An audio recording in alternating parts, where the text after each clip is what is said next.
I'ma do that ASAP. Throw my favorite rap. But they say don't say that, huh? What I'ma turn down for? I feel like Shaq in 9-4. Breaking glass in that black boulder like Kobe in Toronto, huh?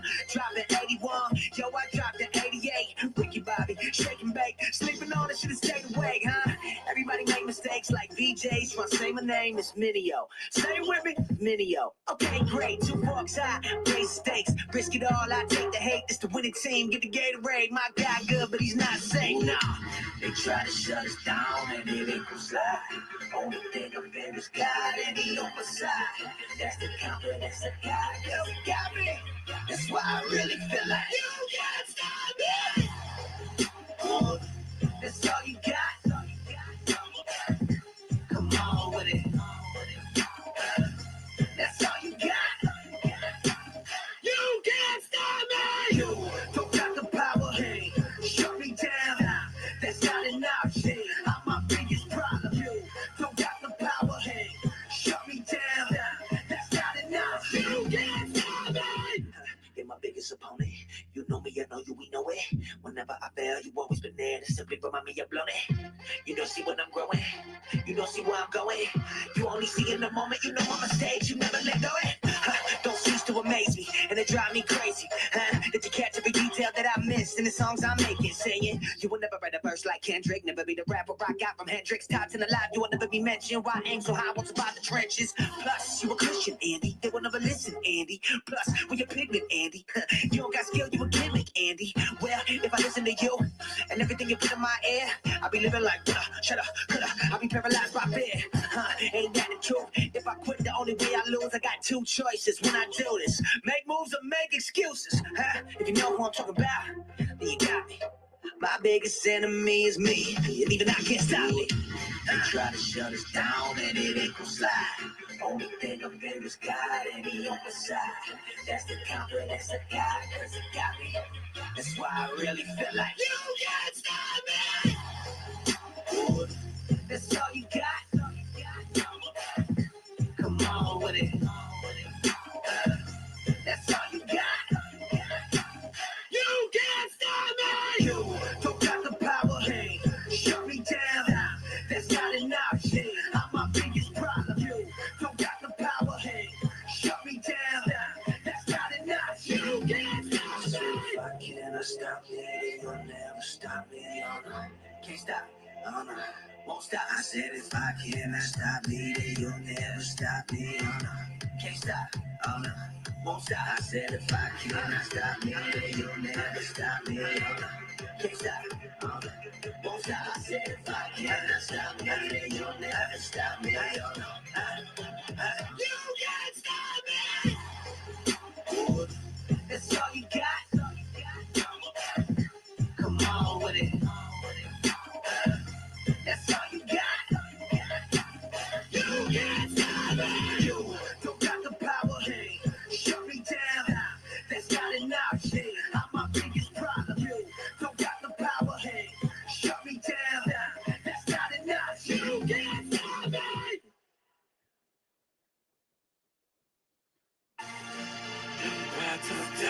All right, let's get the show on the road here. Hope everybody's having a great night. It is now the month of Moontober. Long time in the making. But lots of cool stuff happening this month.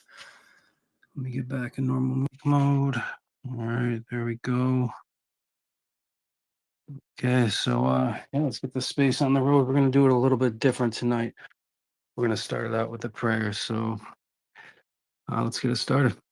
Thank you, Lord, for blessing us with this beautiful community, the opportunity to have this Moontober month.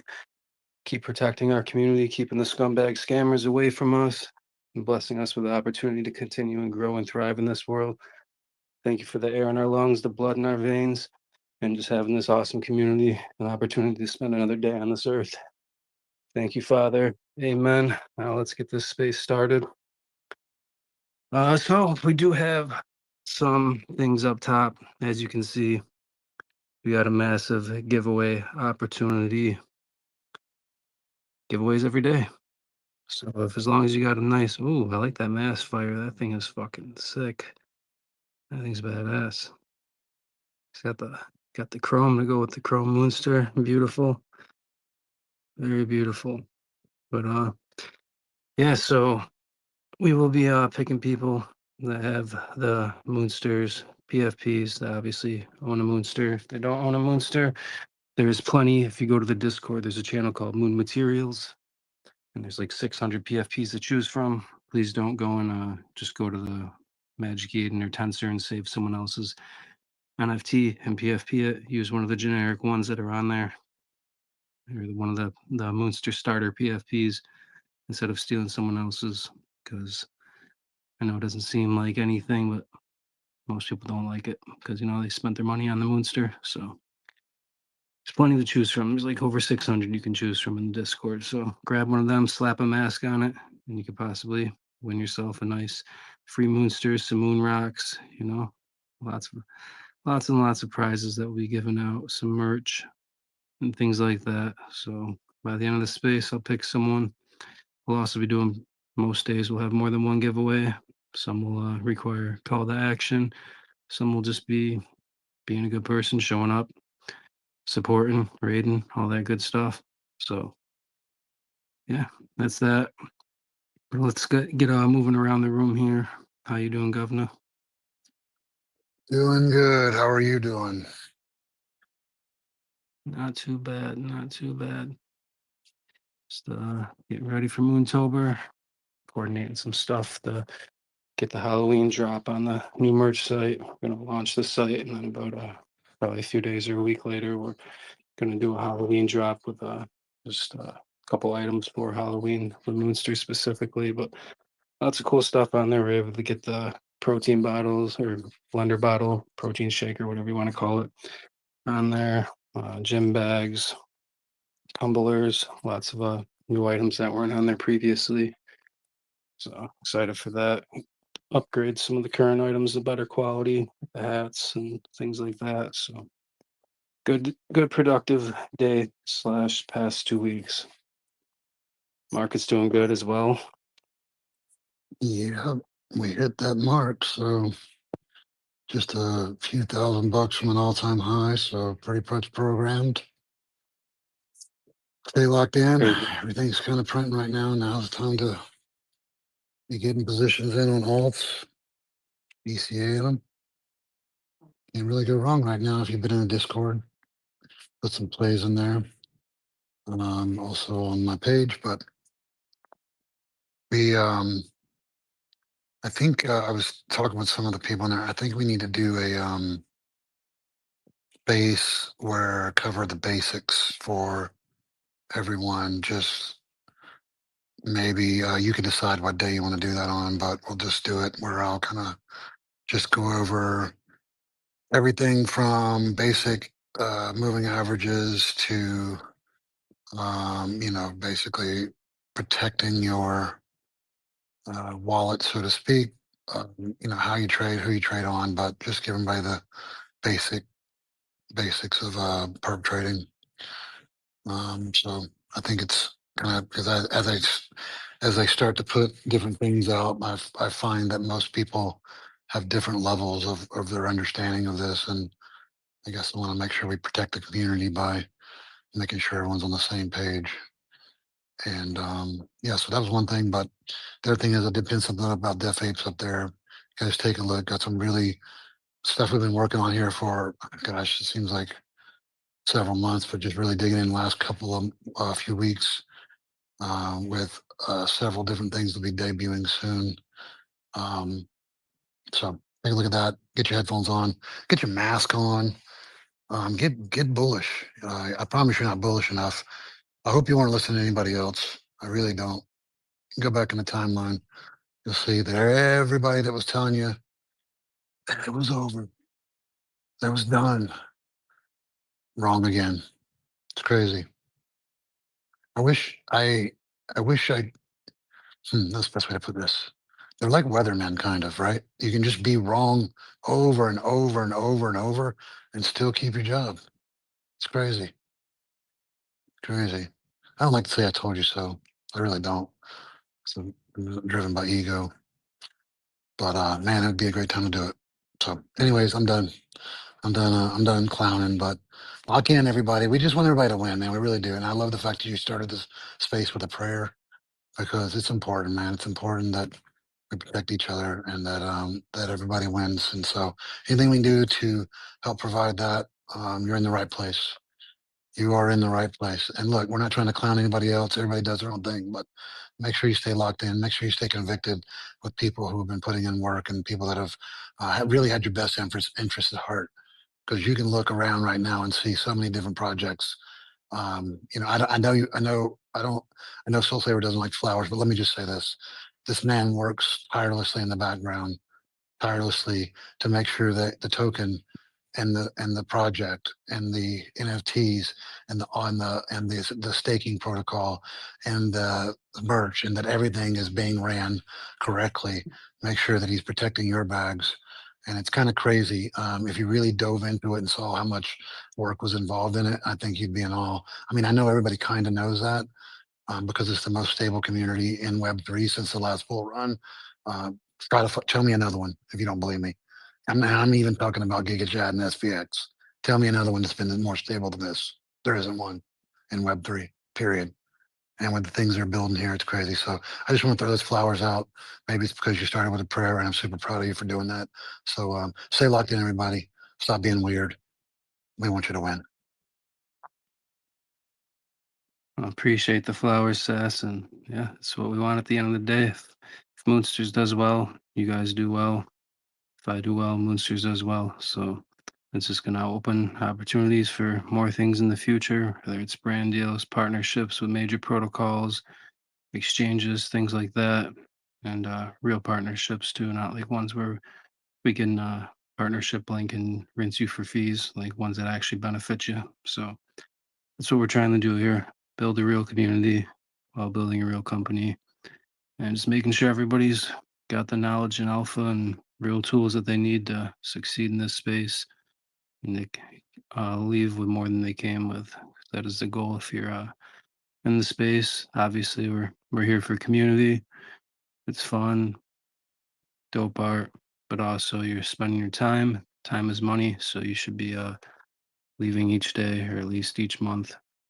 Goal is to have more than you started with. So that is why we stress a lot of the things like the partnership with Soul Decoders, so you can farm airdrops, make passive income, things like that. Because if you have multiple different passive income sources or streams of revenue and things going on, it slowly compounds. And even if it's $10, $50, $100 a day, you got multiple things doing that. Eventually, it adds up over a week, over a month, a few months, year, and it's not as difficult as most people make it. So that is what we're trying to do here. And yeah, I think a space too would be great to kind of break, whether we do a VC in Discord or a space on here.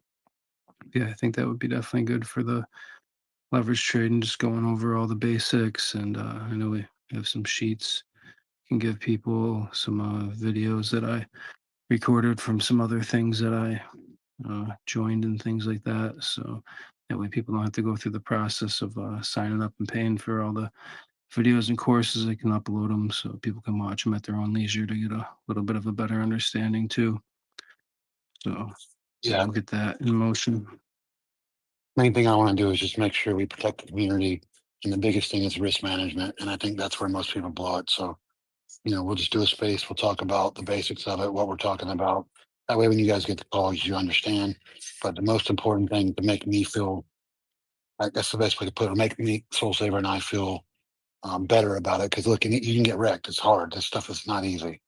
And risk management is the number one thing that protects you. So we want to make sure that you understand that and that you're doing it properly and that you're not getting wrecked if a call goes the wrong way. So yeah, let's set that up and let's get it down to the community. Absolutely. You got that space. I got to schedule. I actually tried scheduling it after I fired this up, but it doesn't let you schedule another space while you're hosting one. So after this, keep a lookout. We got a mega space on the 7th with a couple freaking pretty dope NFT communities that actually build shit, provide value to the space, and been around for a while. We got Cyber Frogs joining us. We got Soul Decoders joining us. We got Famous Foxes, and just got the confirmation yesterday that OK Bears will be joining us as well. We may have Blacksmith Labs also waiting to hear back from their founder if he's going to be joining. And I'm not sure. I might have to see if a couple other people, or we might save some. I don't want to do like 10 the first time because we are in Solana NFT space and it's slim pickings if you want good quality. So I have another like 4 communities. I'm probably going to reach out to them and see if they want to hop in like 2 weeks from the 7th, so like the 21st, and we'll do another mega space so that way we don't just run through all the good projects all at once and then not be able to do another one. So there's like I said, there's not many people in the space that are actually building real communities and doing things the right way. So I think we'll stick with 4 or 5 for this first space. That way we're also not here for 5 hours, and then we'll line up the other 4 or 5 communities for the 2 weeks later or so. But yeah, definitely excited for that one.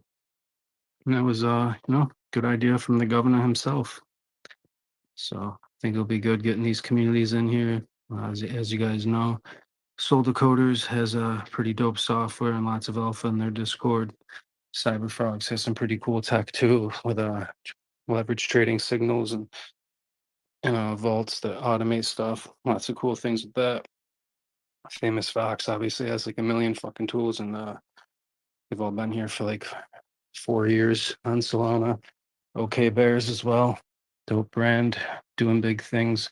So yeah, lots of good communities, and maybe we'll grab some of their NFTs. I already own all those NFTs I mentioned. Maybe they're community members that join.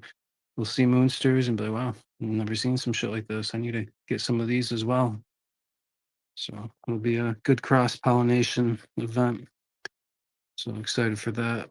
And we're gonna keep doing things like that in the future. Maybe we'll a few weeks from now, in between the 2 mega NFT spaces, maybe we'll do a DeFi protocol one.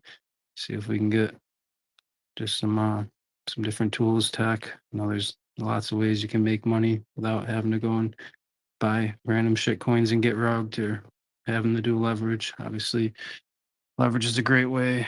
Soul decoder tools is a great way, but you can also be staking. You can be doing other things or in small amounts if you have a decent amount of soul that you could stake.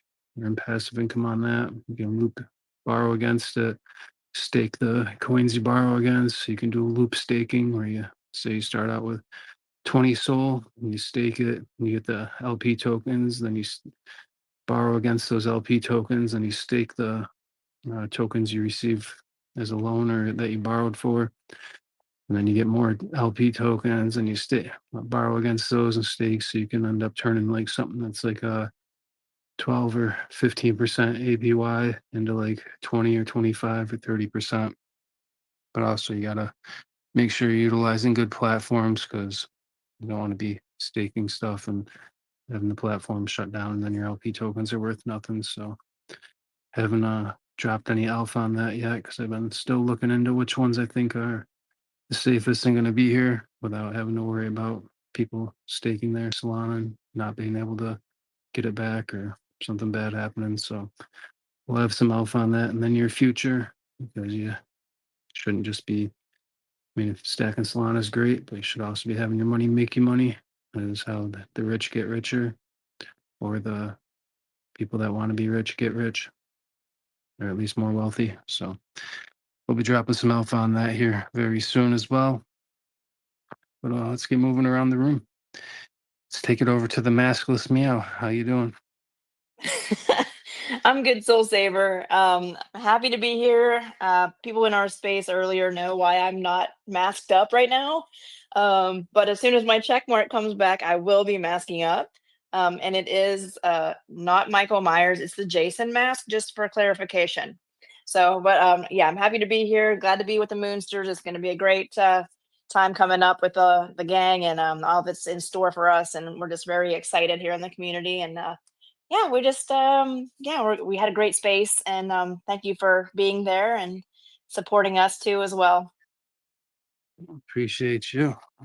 Appreciate Wolf for allowing us to use his device, or allowing you to use his device, even though he did rug it as soon as I got in there the first time. I feel like he did that on purpose, though. He's like, Soul Savers here. Let me rug this space real quick. I want to see who's gonna get the first Freddy mask. That's what I'm curious. I haven't seen one yet. Did you make that, or did you get it from Grumio? No, I got it from Wolf. Okay, because he's making you one. Okay, I don't know what he's making you, but I told him Michael Myers, which is not the one you have. So we'll see what happens. yeah, I don't even know which one I have right now. This is Jason, right? How you doing? Yeah, that's Jason. Yes. Or unless you're Meow and then you're Michael Myers. What's the other one that's kind of popular? Is Pinhead, right? It might look cool with a monster. I don't know. Yeah. Michael Myers. Let me see. I think it's the one. That's the guy with the big butcher knife, right? Big kitchen knife. Michael Myers. Oh, I'm not getting personal. What the hell is this? Oh, get off my screen. Damn it. Google's trying to sell me shit or something. I don't know what it's doing. Michael Myers. Okay, yeah, I know that one. I know that guy. Awesome. Lots of masks in here. I like it. It's a beautiful sight.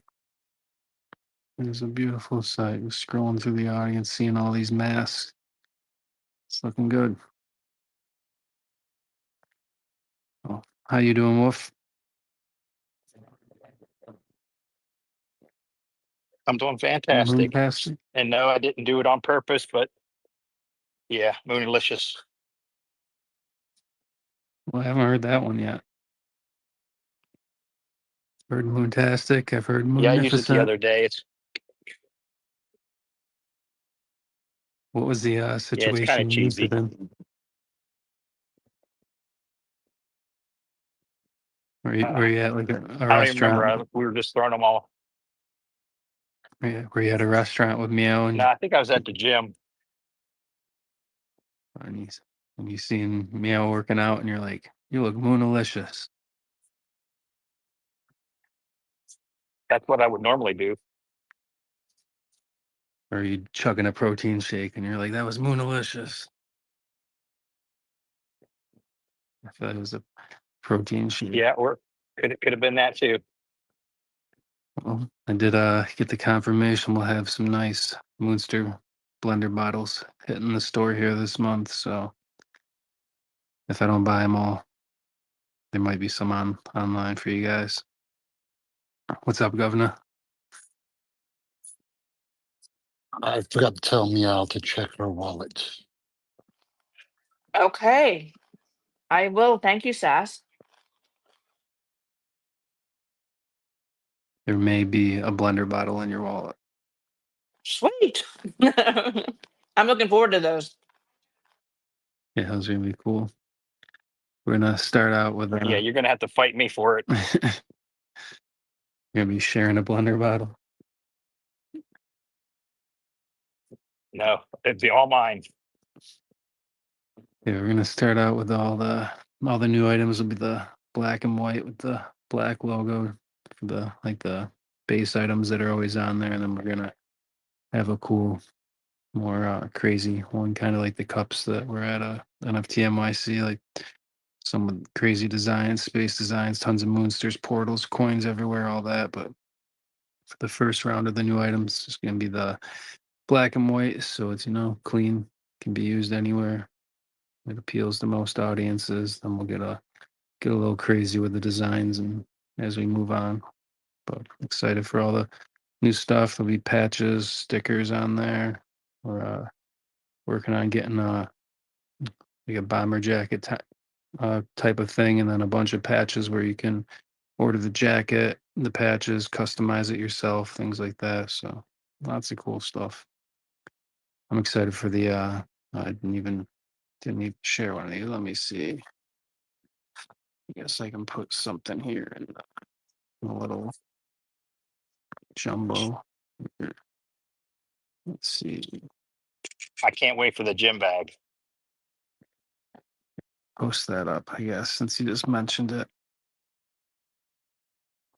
All right, 1 second. There we go. All right, let's put that in the jumbo. These winter jackets too look badass. Waiting on the samples to arrive before we add them to the store, so I can just approve the quality. But yeah, definitely pretty cool shit. It's the gym bag wolf approved. Oh hell yeah! Yeah, thing's very cool. I'm excited for this stuff because I'm gonna order some of them. Like, all right, well, now I gotta stop working out at home and go to the gym again, so I can show off my cool shit. I'm just gonna be that person that carries the bag around and sets it next to the machine and annoys the hell out of everyone. There's always those people. Yeah, we have some of those. And I get it if you're doing some like crazy training and you got to have your certain bands and stuff with you that like they don't have at the gym. But some people just like carry their bag around and do absolutely nothing with it besides leave it in front of like the dumbbell rack and that kind of stuff. Just carry a bag around for the fun of it. But if you like actually have stuff you're Yeah, using.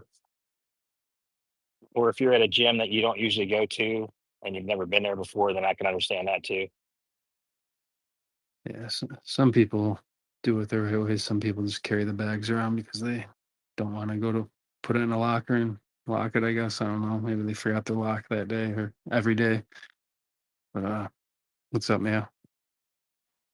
I have my Moonster stickers on my ice shaker, so I put like the biggest one towards everyone when I'm working out, so they can like see it. I put it like up on top of the machine, so it like stands out, so they can like see it. Just so I know. Nice. Yeah, I was slapping the stickers up around the gym, and they were so quick. I go into the locker room, I put them up, a couple of them up, change, leave the locker room, go work out, go back in there to change, and leave again, and they'd already be scraped off. I'm like, all right, well, this is just a waste of stickers. They're too quick here with it. You can't even get an hour or two of exposure. So these things, I did a couple of times. Like, all right, I'm probably just annoying them. They're probably just annoying me. So I'm just gonna stop slapping stickers on other people's gyms because clearly they don't like it. Clearly it's a waste of stickers.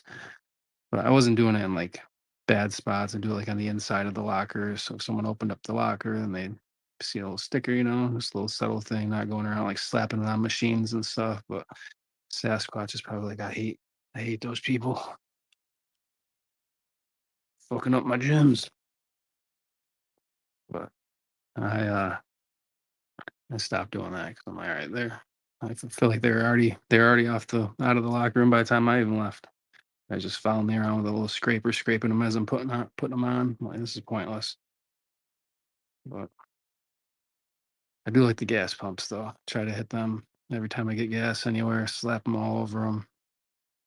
Bus stops if I'm walking by one. All that good stuff. Anywhere where it's looks like a good spot to put a sticker. But we do have some cool stickers that'll be hitting the merch store. Here, let me see if I want to post up another little preview of something. Well, I guess I'll get you guys a little sneak peek of some of the Halloween stuff. Where's this thing? There we go. This isn't going to be on the store right away because this is a separate Halloween drop that we're doing, but might as well post that as well. There's going to be t-shirt, hoodies, shorts, and a couple other items for this specific drop. But yeah, after we get all these new items added, like the black and white logo items, then we're gonna do a Halloween drop with all these styles with the chainsaw moonster and the portals and all that, and the mommy moonster. And then we're gonna be doing one more this month with all pink items and donating proceeds to Breast Cancer Foundation. So those are going to be the two for Moontober in October. And then got some other ones ready that are It's all like there'll be like 4 to 5 items, all like the same style, same designs. Might be a tank top, might be shorts, a hoodie, water bottle, but they'll all have the same designs, kind of how like Supreme does, where they'll drop like once a month or once in a while they'll drop like a keychain, a T-shirt, a hat, and all of them with the same print and the same design, so it all matches and goes together as like a set. So that's how we're going to be doing the merch here moving forward after this initial new store launch. So I like those Halloween ones. Pretty cool. Anyone here like them? You guys hate them? How do you feel about them? They're good. Love them. Yeah, I'm looking forward to them. They'll be pretty cool, especially the bloody chainsaw Cyclops. You got the big old Phantom Wall at Moonster. Looking pretty sick. Moonificent. Moontastic, or as Wolf would say, Moonalicious. Let's take Yo, that chainsaw hoodie goes hard. Man. That thing is super sick. you be wearing that on the farm. Hell yeah, brother. Except for you're not allowed to wear hoods on the rig, so maybe I just have to tuck it in. But actually, I don't know if I'd want that thing covered in oil, but I would definitely be rocking that everywhere, bro. I love black hoodies. It's like all I wear, especially in the winter. Especially in Canada, you probably gotta wear like 4 hoodies at the same time to stay warm out there. How you doing, Oh huh? yeah, I'm good, brother. I'm good, man. Happy Moontober. Got the day on just like a half day today. So they're doing a rig move. We had to do some stuff in the morning, but it's perfect. I wanted to pull up with the Moonster crew, man. Fucking miss you guys a lot. It sucks being up here and away from the homies. Service sucks, but yeah, gotta make that money so we can stack on up. Doing great, man. Love to be in a Moonster space with the fam. And really like the prayer, man. That was beautiful, bro. I kind of got chills when you were talking and praying. So appreciate you doing that. It's beautiful. Appreciate your appreciation, man. Glad to have you here. Glad to hear you're safe out there on the oil farms. And yeah, glad to hear you're enjoying work, because not many people get the opportunity to work somewhere where they're not just like dreading it every day. Obviously, I'm sure it's not a blast out there. I'm sure you're not skipping through the oil fields, giggling like a schoolgirl, but could be worse. So glad you're making money, making good money too, and that way you don't feel like you're being a slave to the man if you're getting paid good. It's not as bad when you wake up and gotta hit those fields and get farming. Absolutely, bro.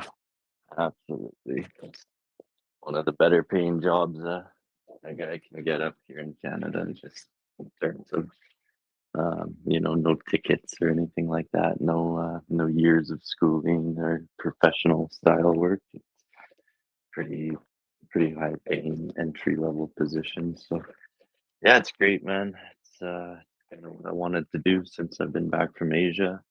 Been doing it a bit, but health was a little crazy for a while. So yeah, I'm glad to be healthy now. I can just really lock into the next couple of years of my life, what I want to do and start building. Is everything still doing good with the recovery from the surgery and all that?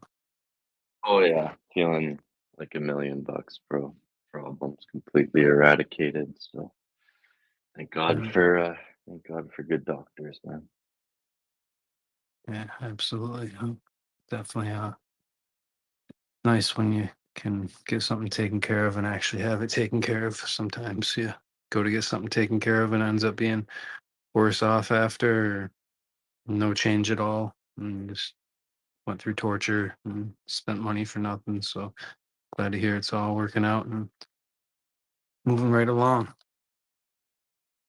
Hell yeah, bro. But loving the merch that's looking clean as hell. Shit, I might have to start training again if I get me one of them bags. I want to flex that thing hard. That's I love those duffel style bags. That thing is super clean. Yeah, I'm gonna have to retire my Rick and Morty one finally. That Rick and Morty one that says Rick's Gym on it. Thing's pretty badass, but not as badass as the Moonster one. So I think I'll be I broke all the zippers off it anyways and don't feel like putting them back on. So it's time for a new bag. This time I just got a bag with zippers floating around in it, a bunch of other stuff, and it's a little small, so I think this nice Moonster bag will be a good upgrade. Fit all the towels in there, extra shoes without having to carry things in multiple hands, so that'll be good. You can use it as an oil farming bag too, you know? Keep it around the camp. That's it, bro. I gotta, especially on the fly in, fly out jobs like this one. Like I just rocked like one big hockey bag for all my gear and one smaller black duffel bag just for all my like clothes to wear.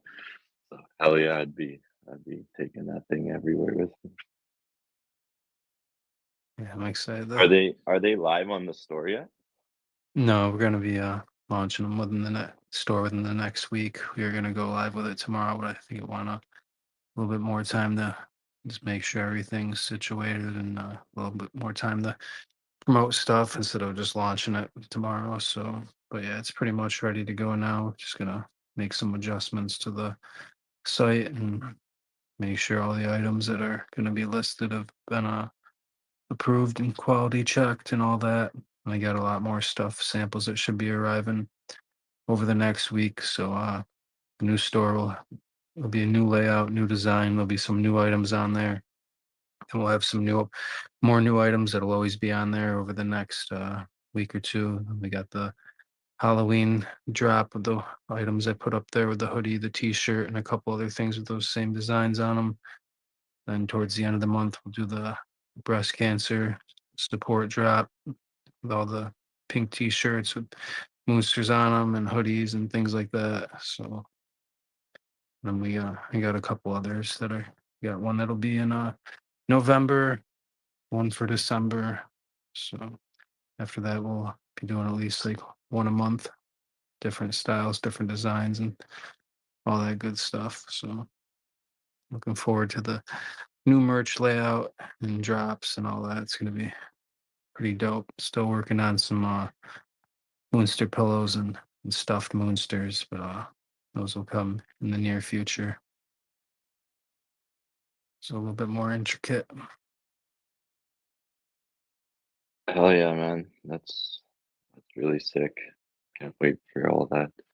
And really like the idea of the breast cancer awareness, man. A great cause. So always cooking, man. Always cooking. I just wanted to quickly say, was had a lot more free time couple weeks ago. But it's just it's really a beautiful thing to see, like all the community just riding so hard and lots of new people stepping up and just wanted to give some quick flowers to everyone just holding it down the Woodsters way. It's very reassuring, you know. I wish I could be here every day holding spaces, hanging out, cooking with y'all, but unfortunately can't be doing that when I'm oil farming. But yeah, it's just awesome. So hope everyone gives themselves a little pat on the back. You guys are fucking killing it. I just love to see it. Proud of all you. Appreciate that, man. Yes, the community's staying strong, getting shit done, putting in work, and definitely love seeing the spaces being hosted. Fucking Fire, Meow, Wolf, Nisha, all of them been crushing it. Lots of spaces staying live, vibes staying good, and just people, learning, getting learnt, getting learnt. Getting learned, getting moved, brother. That's what I love to see. And once I'm home, man, I think we'll have to do a little marathon action or something, dose of host style. Just because gotta get the time in when you can. But yeah, I love it, brother. Love to see it. Hope everyone has a blessed and beautiful day. You're all in exactly where you need to be. So keep showing up, keep locking in. Exactly. Just keep showing up, doing what we can each day. That's That's all we can do. Just try to show up, be the best we can, and put in the work. As long as we do that, keep climbing, keep growing, keep bringing in new people that are all on the same page, and just keep growing as a awesome community. So that is the goal. But let's see here. Oh, have we not? Let's take it over to Gandabu because I know it's like 2 a.m., 3 a.m. where he is. So Gandabu, how you doing, my French friend? What's up, Soul Saver? What's up, all of you Chads and Chadettes? Not too much, man. Just another day in the Web3 world grinding, making shit happen. How's everything going over there in France? All good. I've been very busy lately, but I still pull up to the spaces sometimes, especially Meow spaces and Fire spaces early in the morning for me. But you guys are killing it. Moontober is definitely upon us, and you guys know it. Soul Saver has been pushing for ages. And if you guys are still fading, you guys deserve everything that will happen to you. If you are tired of losing money in the trenches, if you're tired of investing big money and taking out $10, $20, well, you should definitely do not fade the monsters. Do not do that. Stop wasting time on pump fun. This is for losers. The future belongs to monsters. This is the message, Soul Saver. The future belongs to monsters. Fucking like it. We're gonna have to clip that. We're gonna have to clip that bad boy. Create it into a nice little piece of content. Beautifully said. A nice French accent. Fucking loved it. Appreciate you, Gandavu. Much love, man. And yeah, definitely excited for Moontober. Lots of good things coming. You'd have Lots to and pay lots. top dollar for voiceover work like that, man. Yeah, clip that shit. Yes, that was grade A, top notch, A1. And we are also about to get this nice golden cross on the 4 hour for Soul. Sasquatch, you what do you think is gonna happen after that 4 hour golden cross happens? You think we're going to 250? Definitely ATH. Right around the corner. I mean, you always see a $10,000-$15,000 move. So Well, I was talking about Solana, but are we getting the golden cross? We already got it on the 4 hour for Bitcoin. About what was it yesterday on the 4 hour? But Solana's about to get it now. But I didn't know if you're. I was waiting for a dip back to like 217 before putting in a long because I thought I'd go back down and touch the 200 or go near the 21, but nope. Kept waiting and watching it go up. yeah, I think you're gonna have to hit an all-time high. But if you look at the last 3 times we've done that, Bitcoin drops about $8,000 to $10,000 right after it. So, but we are in October, so that may or may not happen. But when I look back at the last 3 all-time highs we popped, if you would have shorted that all-time high, you would have printed. So I think we probably would do something like that, $4,000 or $5,000 move down pretty rapidly. And then that'd probably be where you get a better entry. But and that's what I'm saying. This cycle, it's going to be more up and down, unless you're just putting the 5x, or maybe a 10x and let it ride. So but I think we had a $300 Solana coming soon, incoming. Yeah, definitely did what we mentioned the other day and put in a nice like 11x on everything, and then I seen everything was up like $400 to $700 on all the positions. And I'm closing these fucking things out. So I closed out my Soul one at like 219. I was like, I'll get back in at like 213 or something. And And I was like, all right, I guess I'll get back in at like 217. And now I'm looking at it. I'm like, all right, I guess I'm not getting back in. So should have just left it open. Yeah, that's what I love about these uptrends. We've had, 3 of them in the last 4 months where it's, it's dare I say up only, right? So this is, this is what I was saying. You can do 8 or 10 X's and let them ride while simultaneously doing, 15 or 20X scalps every day on the same things. And then you can roll those into doubling those 8 to 10X positions. And so that's kind of, I talked about it with you before, but that's the game I always play. So you're always taking profit, you're always adding to it, and yeah, it's a double win. Yeah, I feel Especially on like ADA, XRP, Doge is an easy one. yeah, man. If you do lose a trade, if you're doing it that way, at least you're just losing profits from other trades and not money that you started with.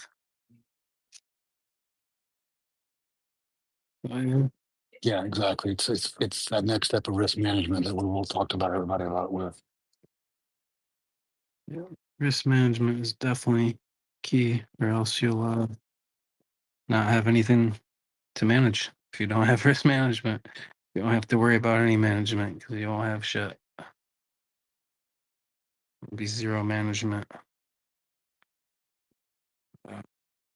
Yeah, looking I did see we on the 4 hour of the Solana RSI, we did get the little green signal. So and on my fib, we touched the fuck is this? My fib so far, the 0.2. So I'm wondering if it's gonna go back down to the 0.3 to like 223 and then rip back up or what.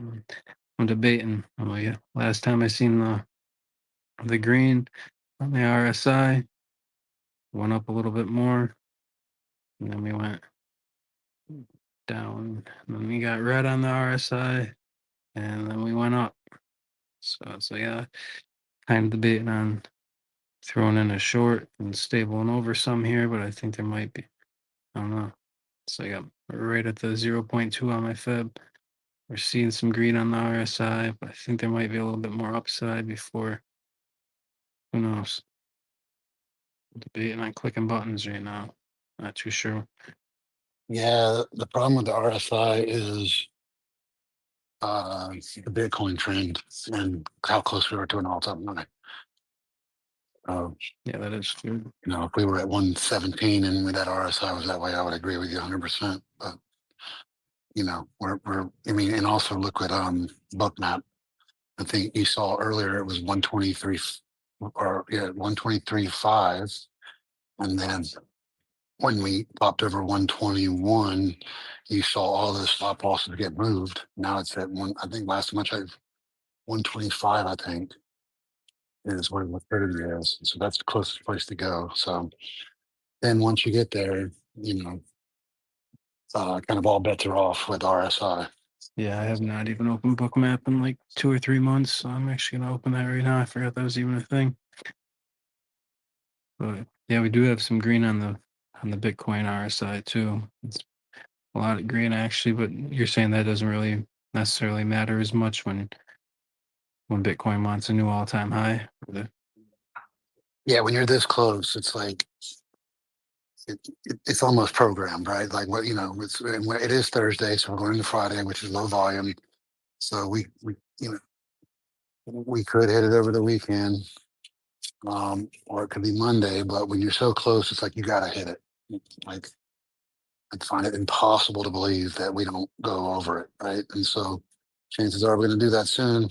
So then the RSI on Solana and whatnot, depending on what chart you're looking at too, 4 hour, I'm assuming, you're gonna get a little more move out of it. Yeah, I just been staying on the 4 hour. It's easiest for me to.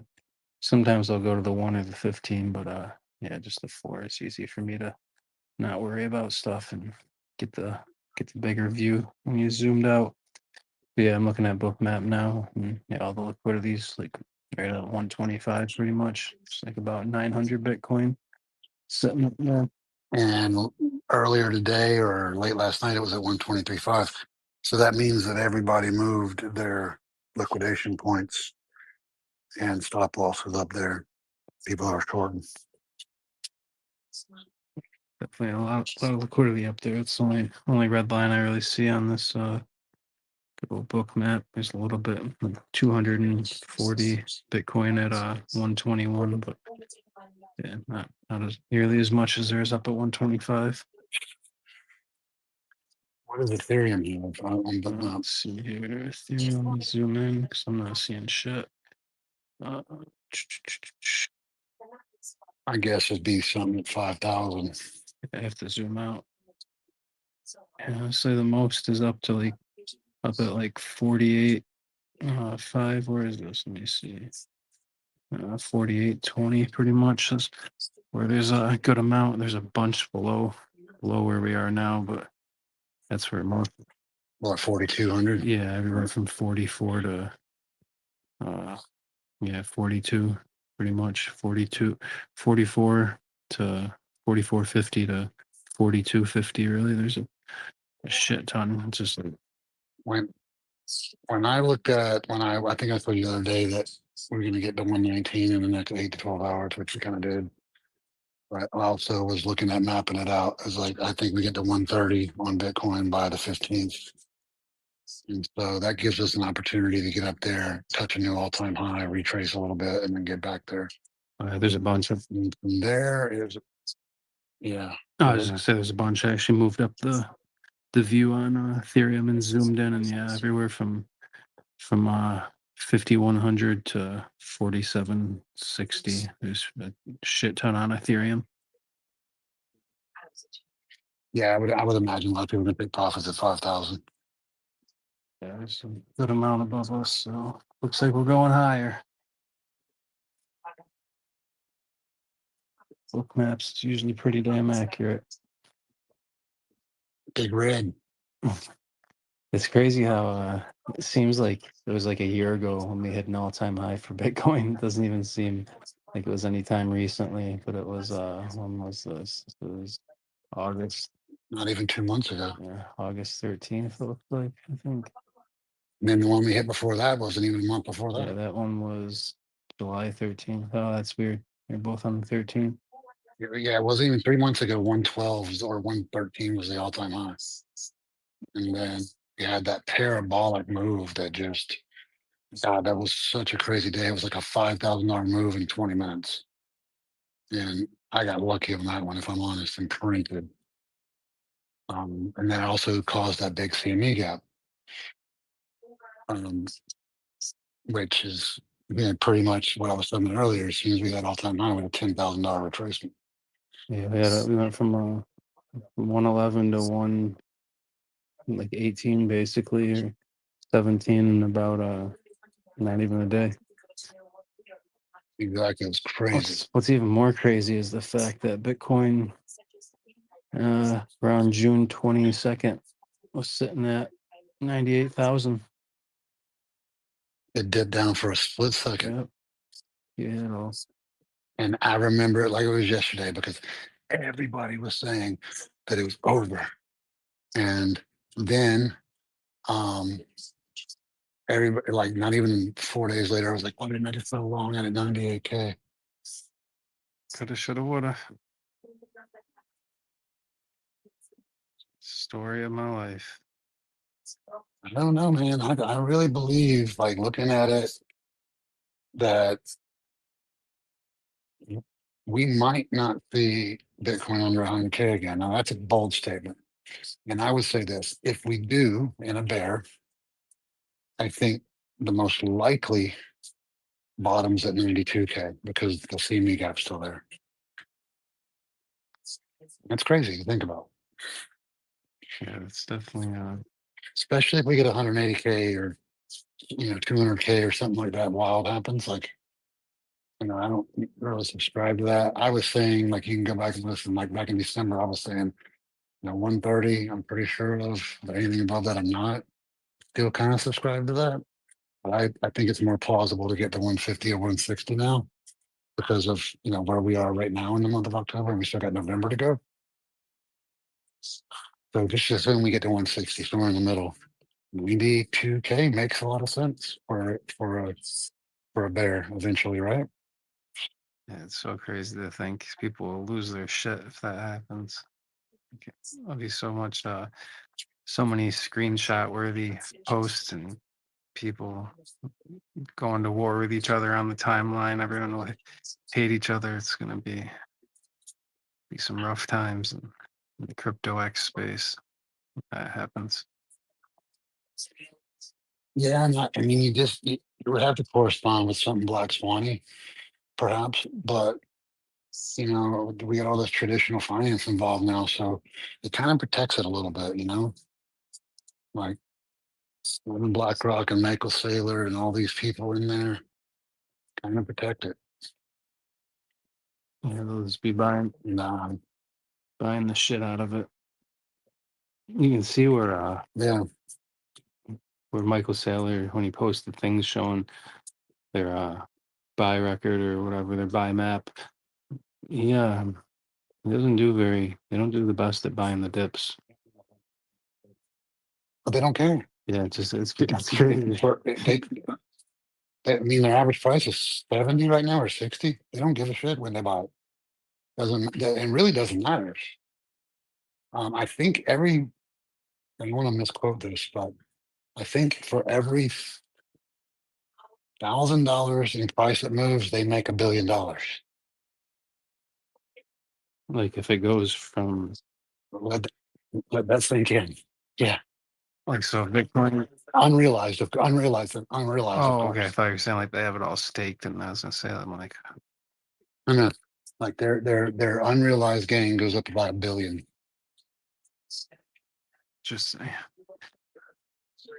what's your take on these like staking, whatever you want to call them? I know their Soul is passing like a staking ETF or something and things like that. Do you what's your take on that? I mean, I think it's just probably I'm really bullish on it because I'm bullish on it because in order for Bitcoin, well, I'll answer the question by adding to it. I don't think Michael Saylor gets enough credit for what he did for crypto, and here's why I say that. You can easily make another Bitcoin right now. In fact, people have done it. They've made tokens that are faster, quicker, cheaper, maybe even better supply control. You can do it, but there's never going to be another Bitcoin, and this is why it has the value. And here's why: it'll never get adopted by TradFi like it is now. So there's no possible way something else could come along and another Michael Saylor come along and another BlackRock. So that's the pinnacle where we are, right? That's the only one that's ever going to be that way. No, none of, I mean, yeah, could Ethereum get to be 50,000 one day? Yes, but Bitcoin's going to be 1 million or 500,000 when that happens. So it's the only one that can ever happen. So, and by doing so, and by creating this value in it, because that's what they did, they created the market that we understand now, right? And that we have value in. So then the next step is, how do you protect the person outside of the Web3 community that is invested in it, like they do traditional finance? But you have to figure out, their version of what staking is, which is the ability to borrow against assets. This is what wealth management portfolios do great. And you don't get unrealized gains tax. You can have $100 million in Bitcoin and borrow $10 million against it and go buy a property and then sell that property and make $3 million on the property, and you've never sold your Bitcoin. In order for that to work, it has to be adopted properly, and then that's technically the staking protocol that will take place for Bitcoin. It's already actually working live right now, believe it or not. You can, if you had one Bitcoin, you could go into Coinbase app right now and say, hey, I want to borrow against my one Bitcoin. They'll ask you how much loan to value you want to put on it. So if it's worth 120, you can put a 50% loan to value, which is kind of safe. They'll give you 60 grand. They basically take custody of dual custody of the Bitcoin, give you $60,000. Your Bitcoin's still raising in value, and you can take that $60,000 and do whatever you want with it. But that's already a thing. It's already working. So the true value of staking will be when Solana and Ethereum are adopted in the same way with TradFi. So I'm bullish on it. It's long-winded, but I'm bullish on it. But I'll be really bullish on it when TradFi and the ETF communities allow us to do it. Yeah, it's definitely pretty cool. It's pretty badass. Is there crazy interest rates if you're borrowing through Coinbase? No. So it's the same as when you got $1 million stock portfolio right now, right? And if you went to try to borrow on a non-collateralized loan, even with perfect credit, you're going to be looking at like 7-8% if you got incredible credit You're breaking up. for a non-collateralized You cash. started breaking up after perfect Can you hear credit. me now? Yeah. You can hear me Yeah, now? you're good now. So if you had incredible credit, you've done, just very healthy credit, non-collateralized loan, you're looking at 7-8% right now. At best. Yeah, probably more than that, 9 or 10%. With a collateralized loan against assets, 2%, 3%. So in TradFi, you can have $1 million worth of Apple stock, borrows $300,000 against it at 2%, and do what you got to do. And that's what you can do with crypto, or you should be able to do. It's a beautiful thing right there. And the reason it's only 2 or 3% because there's literally zero risk for the person loaning you the money. Yeah, especially when they know the asset's most likely going to keep going up over time. Right. And they can sell it instantaneously. It's not like real estate where, you're gonna get, $10 million loan on a piece of commercial property because it's basically been appraised at $10 million, which is subjective. And then they have to foreclose on you. They have to go through that process. Then they have to see if they can sell it for that. And typically you can, maybe you can, maybe you can't. Maybe they don't get the money. And not with this type of collateral, which is why TradFi loves doing it with stocks, Apple, whatever. That's why it's the easiest. And then, now with crypto, it'll be the same thing. I've seen that thing too. That was put out recently about Trump trying to pass some shit where Solana, Ethereum, Bitcoin, and I think one or two others, where there's no 15% capital gain tax or something. I feel like if that gets approved, that'll be pretty massive. Oh, I think we lost the governor. We lost Mr. Govey. Well, while we're waiting for the gov to get back, oh, there he is. All right, how you doing, Mr. Slick Rick? You out on the road, hitting those events? Yeah, bro. I just got back to the Airbnb. Actually, I was leaving around 3 o'clock, and then my signal in my diesel truck came on, so I had to take it to the shop and needed a new air filter, and I had to wait an hour for them to bring the fucking part, and they taxed my ass like $300 for that shit. And I was like, damn. And then I'm like, fuck, I gotta get all the way across town because the Niners are starting, trying to whoop that ass on the Rams. But other than that, everything is good, man. Souls print. You set up shop outside the stadiums and stuff, or you just going there to enjoy the game? No, I'm right here watching the game on TV. Oh, You okay. talking about watch the game? Yeah, I didn't know if you if you have any. No, I got season tickets. That's why I'm always at the games. You ever have any trailers or trucks set up outside the stadiums? No, you can't get them out there. You got to be, it's hard to get up in there. And then the way they have it set up, like, no, the only ones getting through there is like the little bicycles that come through with the little hot dogs, little two-wheel push. They'll slide through the parking lots and creep in. They become, and they sell the little bacon wrap hot dogs with the vegetables and all that. Like they'll pull up in a van, right, and they'll drop off like 10 carts, and then behind them got 10 people. No lie, this shit's wild, right? And because they're not supposed to be there, they kick them off, right? But they still do it anyway because it's not like they arrest them. So when the game's over, they just pull out, boom, and they're just everywhere. Boom, get your bacon wrap, and they're killing it. You know what I mean? So, but yeah, you can't get in there with no trailer or shit like that. I ain't going out. That's too far for me to take them. It's like 2.5 hours to be going over there, unless it was just guaranteed it was good. But Yeah, it's hard to get into shit because everything's franchised. When you get into those corporations like that, franchise makes sure that the main franchise, they'll make sure that you get something. Like with my Dippin' Dots, right? Oh, that's a franchise as well, right? Like I can't get into no Marine World or no Six Flags because franchise is gonna keep that the big shit. The Yankees games and all the big shit like that. But they'll let you get the other shit to sell shit. You know what I mean? Yeah, it makes sense. They just hire people to work their shit at those events, and they keep all the money and pay someone 15, 20 an hour while they're making thousands of dollars every hour. Nah, but I was just listening to what you're saying. I was really listening to what Sasquatch was saying too, because I was just thinking to myself, as far as like what's going on in the market, because people were, they were always acting real retail. When price goes down, they act retail like life is going, like life is over, right?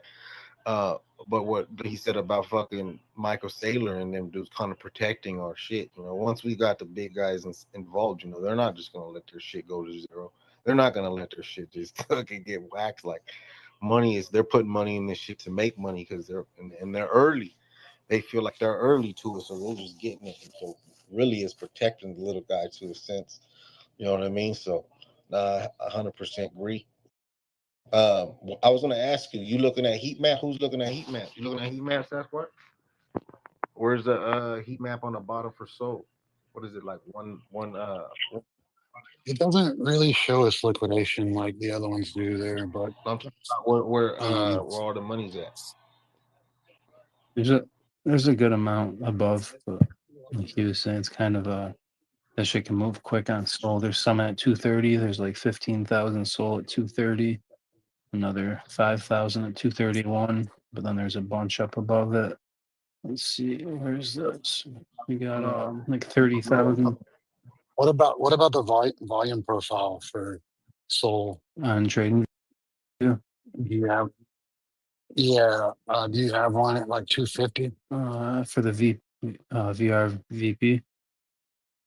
Yeah, VRBP. Yeah, Hey, yeah, I want there's a to good get amount. that space too. I want to learn the VRBP, the 250, all that stuff. I don't even know what that shit is neither. You know what I mean? The over under double teacup Adam and Eve. Yeah. Yeah. Yeah, you just need to set aside like an hour and I'll jump on a call with you and I'll set up all your indicators on TradingView for you. And I'll walk you through how you set it all up and I no never big deal. closed that long. Remember when you were like, 209, you probably might want to close. I never closed it. That bitch is still open right now, printing. So I don't know, man. We'll see what happens. I'm comfortable right now. I'm honestly feeling like we're breaking on all-time highs this time. I think we're going 300, 325, man. That's where I'm thinking, and that's where I'm thinking like 300 through around anywhere to 300. I'm completely exiting. I'm completely exiting up out of there. And then I'm gonna wait for that shit to top, and then I'm gonna listen to what Sasquatch taught me because it's coming back down. And we're gonna try to ride it down. That's what I'm thinking. What you think, Sass?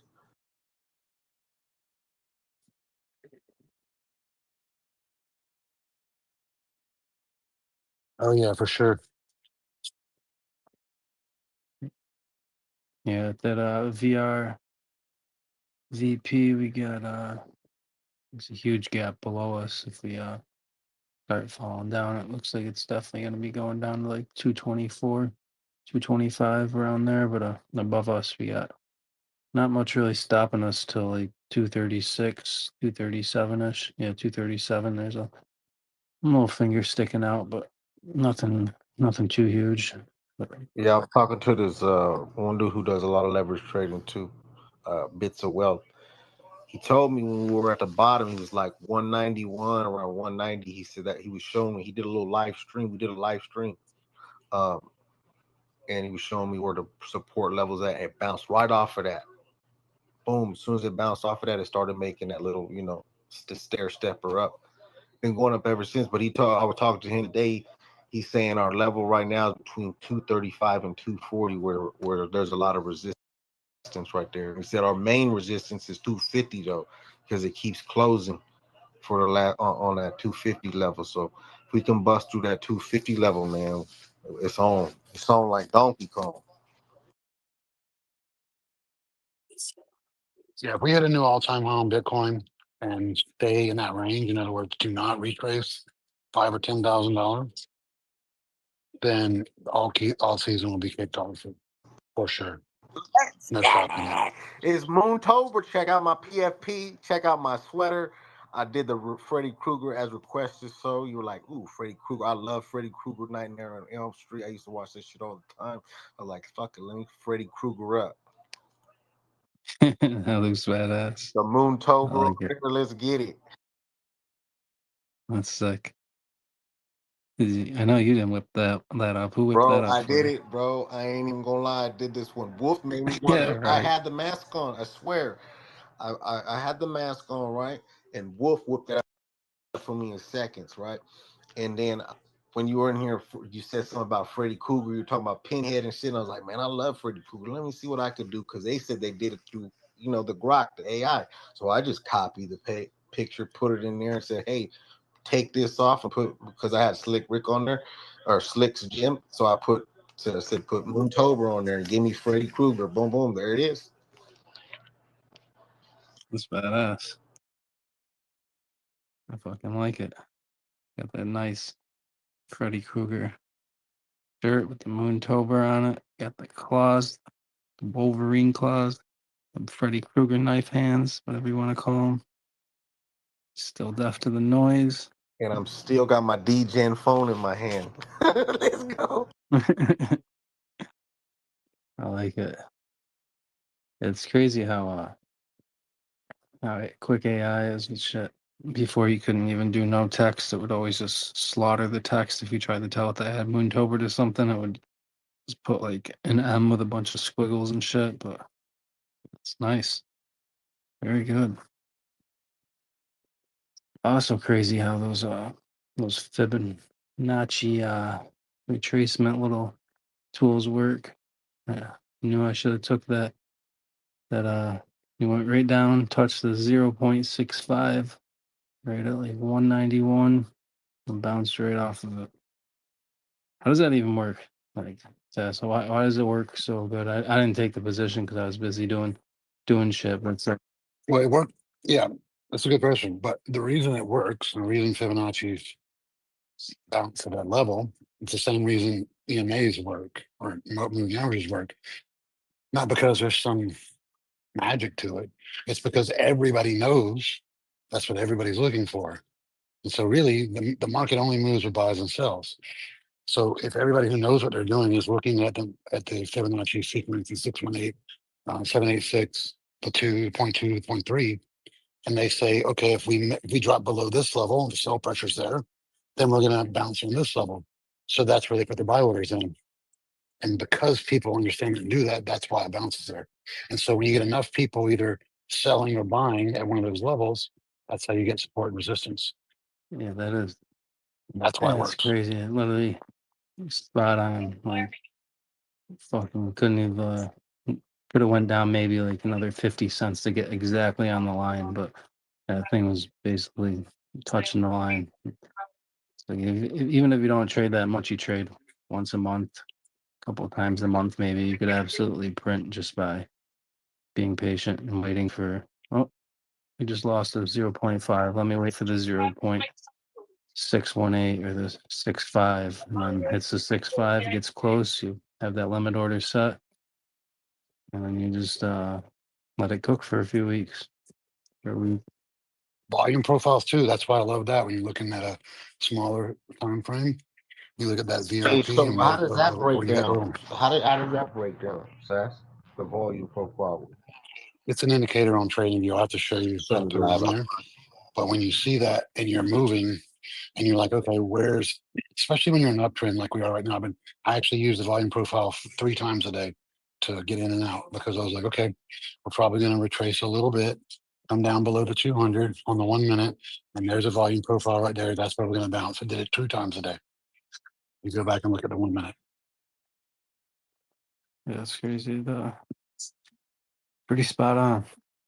It's like you can literally print from leverage trading and just trade once or twice a month if you're just using proper indicators instead of like being glued to a screen and opening and closing 20 trades a day. Like if you're someone that doesn't have the skill or even just the time for all that, you'll really make a good amount of money. Could double, triple your income just by being patient and waiting for the fibs to play out. Hey, bro, you know who printed right now? Fucking T. You see what I put earlier? T. T. Saw that he had a 900% on that. Fucking set, bro. I was hella happy for him. Like, yeah, he had 900%, bro. 967%. And I was like, fuck that. He got it like at the very bottom, bro. I'm talking like the very bottom. I hope he had some margin behind it, but even if he That's didn't, what I'm it's still saying. Even bullish. if he didn't, he still won, you know? So can't lose. I'm up 373% right now. So I'm still just gonna hang on there for a minute, see how far I can ride this bitch. That's dope. Good win for T. Shit, 928%. He caught the bottom at 191.49. That was That's basically fucking crazy. I couldn't even catch the bottom, bro. When I was staring at that bitch, not that fool caught the bottom. yeah, Mine's 198, bro. 198. I'm like, damn. He got And listen, all kidding aside for you guys down there, this is exactly how you learn. You take risk. I'm sure he used a small amount of margin because I know him. He's a smart kid. And you throw it in there and you take a risk and you learn and those little wins right there give you the confidence to, step up your game with margin and basically, like I said, just have this safety net of how you win. So that's what you want right there. He's practicing it to a T, pun intended. That was on Thursday, the September 25th. So literally a week ago, you make 900%, and that was the 0.65 on the fib.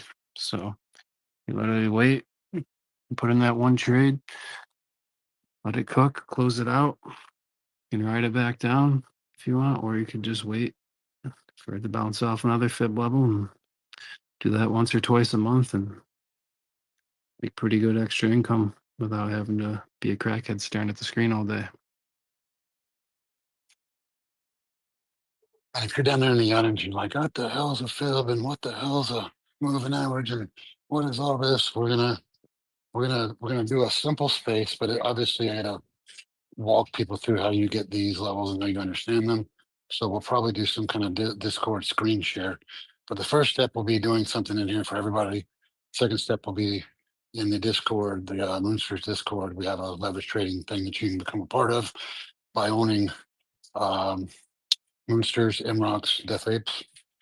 And once you're in there, then we'll do a screen share so we can talk to you about how Fibonacci sequences work, where you pull from, yeah, just get you guys going. Absolutely. I'm looking forward to that. Looking forward to that. Also looking forward to Aster hopefully hitting $3 so I can close this trade out and never talk about Aster again. That's what I'm looking forward to. What happened? No more Aster already?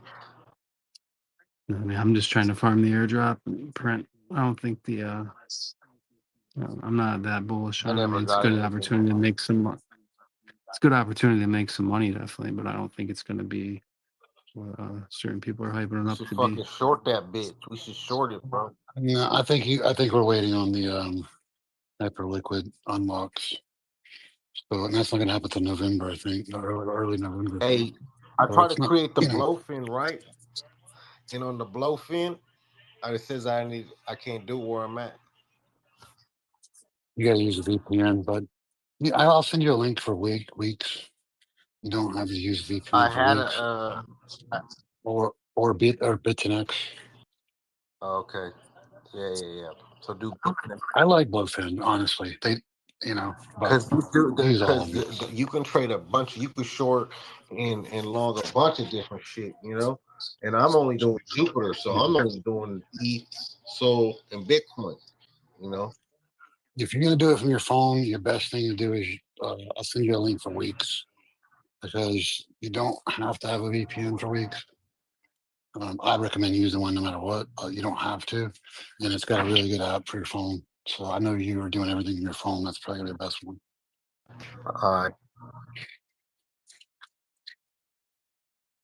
Those Astros sitting at 182 right now.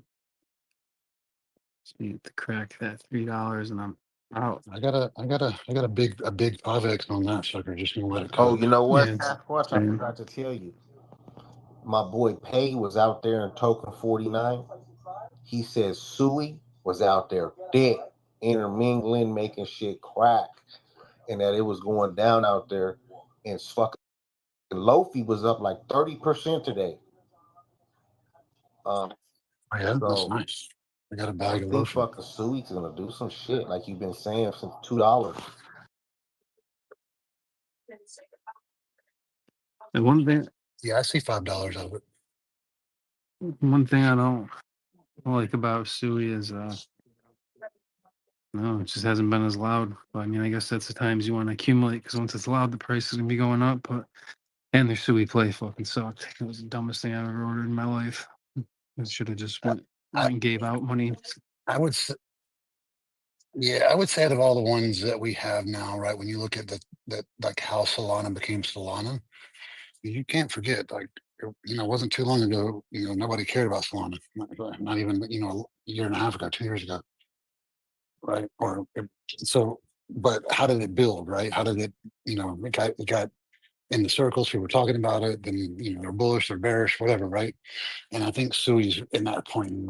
Some big people are making this argument about you know, uh, possibly Astor is going to get an L1 or whatever. Like that's going to be so far down the line.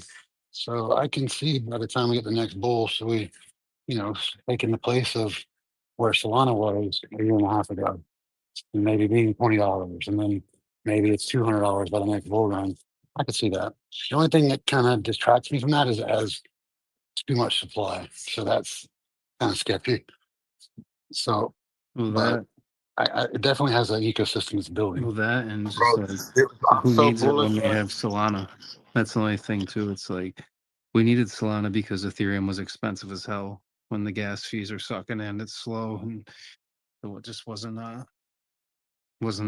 as fast as crypto should be when we're in a innovative financial tech industry or whatever you want to call this place that we spend our time in each day.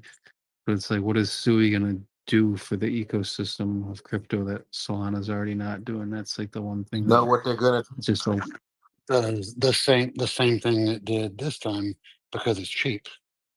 So they're all going to I'm be gonna fast give you the outside of latest Ethereum, news on Suey. but it's cheap. So people aren't going to because Solana's going to be $500, and so it's not going to be cheap anymore.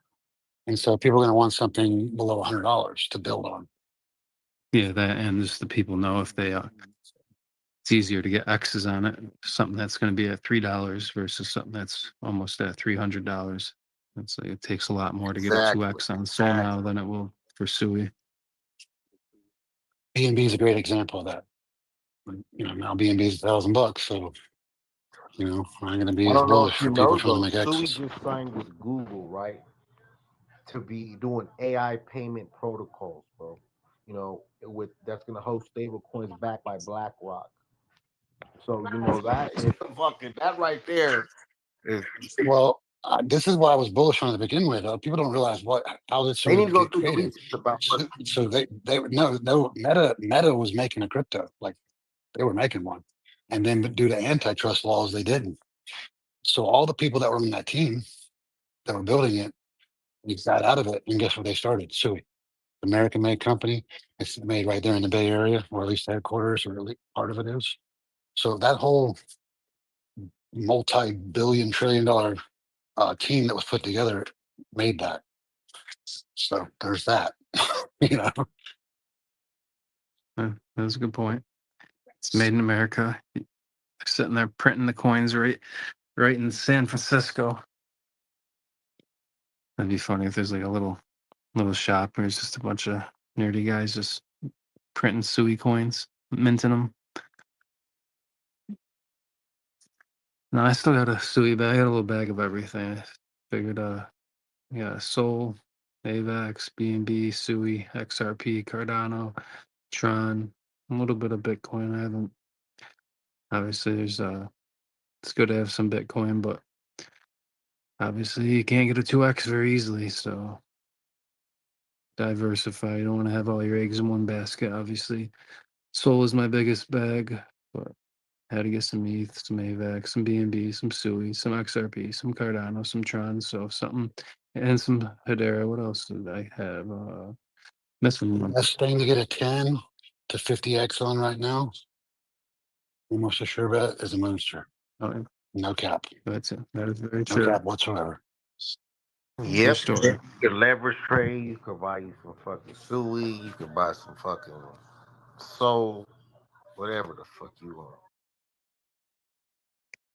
The easiest X's are going to be Moonsters, Moonrocks, Def Apes.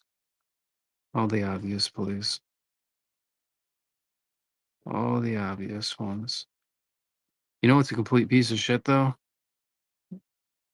Cardano. Most difficult thing. Juvenile? What'd you say? Juvie? Yeah, that too. But no, fucking Cardano. That's the most annoying thing trying to buy and move and wait. It's like, oh my god, could you make any shit with I chat? love perp trading it, dude. It's been such a.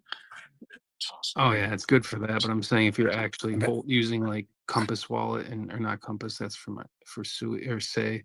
I got some Say too. I forgot. I got some H bar, some Say. I got a little bit of everything. I wanted to diversify, but using Vesper Wallet and Cardano, like yeah, it's great to leverage trade. Definitely. I printed on that the other day, but sitting there like actually trying to use Cardano the way it's like supposed to be used. It's like, what the fuck would anyone ever use this shit for? Sorry if there's any Cardano maxis in here, but tech is not it. Even XRP is better. I had to move some And speaking of H bar, I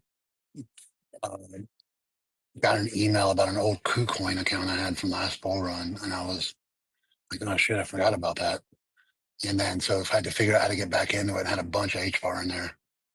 It's pretty did bullish. you instantly sell it or did you move it to a non-custodial? I kept it.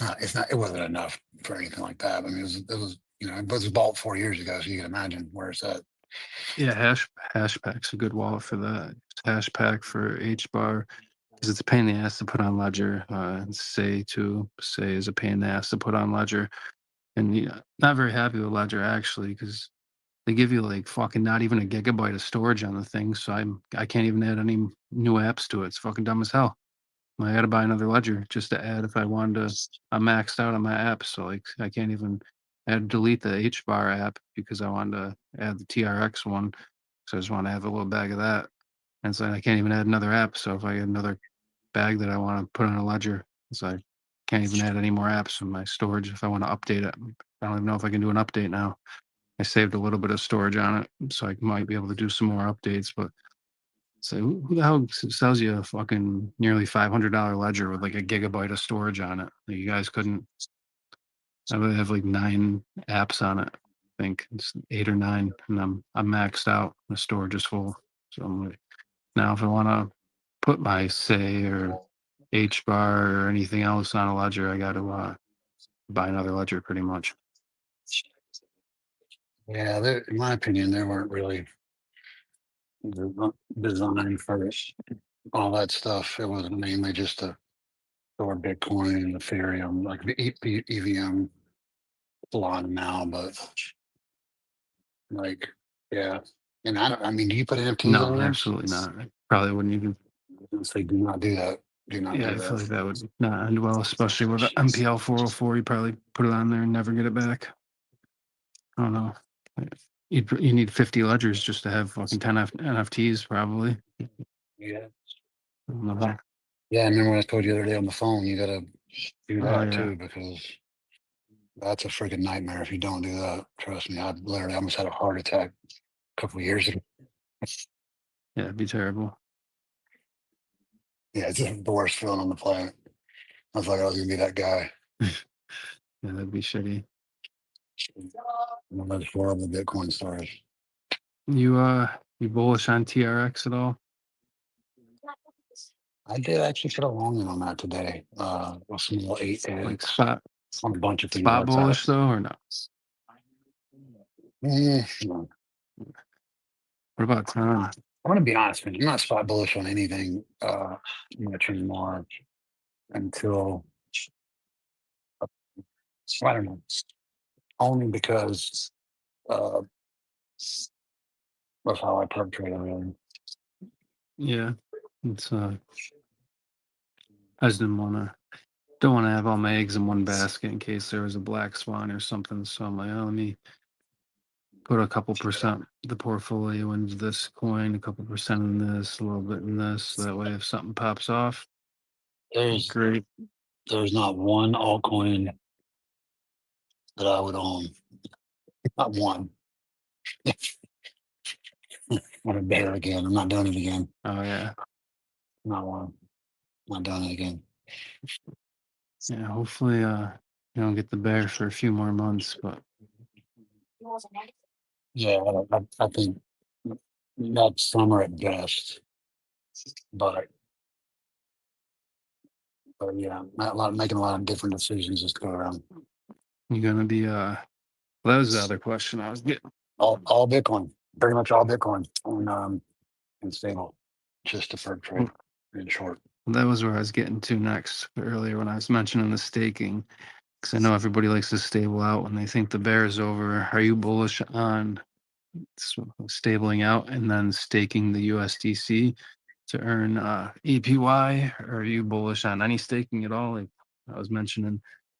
No, it's a great idea. I mean, outside of just putting it in Bitcoin and doing what I said, but I mean, it's a great idea, especially if you need it on the side to, possibly pick up because you never know, right? Like we can't really say we're going to get another. We might be in a super cycle, which means we get 3 months of a bear and 6 months of So if that's the case, you want to have it ready to pick up things like Ethereum and Solana again at whatever bottom they hit.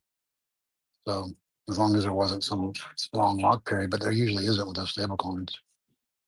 Yeah, I haven't looked into staking stables too much. Been looking into more Sol. It's the loop staking, like I was mentioning earlier. You stake on Marinade, get the Marinade tokens, and borrow against them, and then stake on Jito, borrow against them, stake on next one, and then you're loop staking and getting an APY. But yeah, just obviously every time you stake again on another platform, that's adding more risk because now your funds are susceptible to whatever happens with that platform. But I mean, those ones I just mentioned, they've been around since Sol's been around, so I'd say they're pretty safe. Jito, Marinade, and I can't think of the other one. There's like one more that's pretty solid.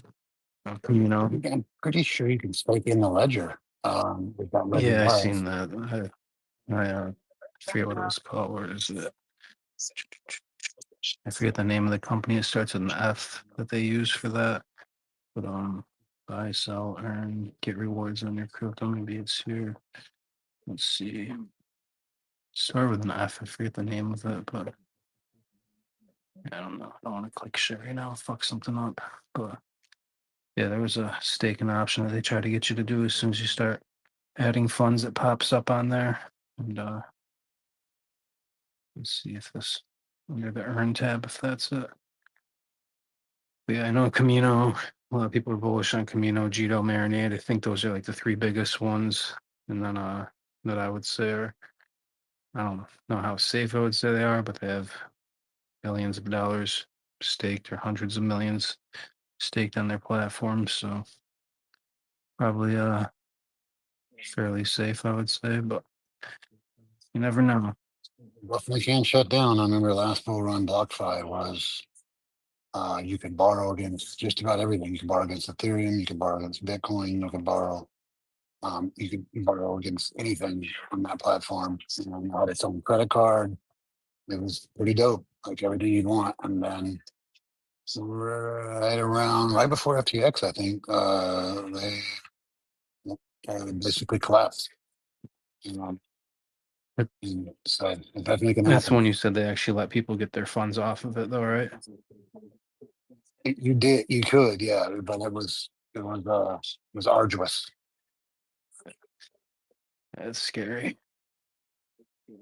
Yeah, it'd be pretty boring in a bear market just holding USDC or just watching your bags go down. So definitely probably good to stable out and stake some USDC or at least wait for a dip.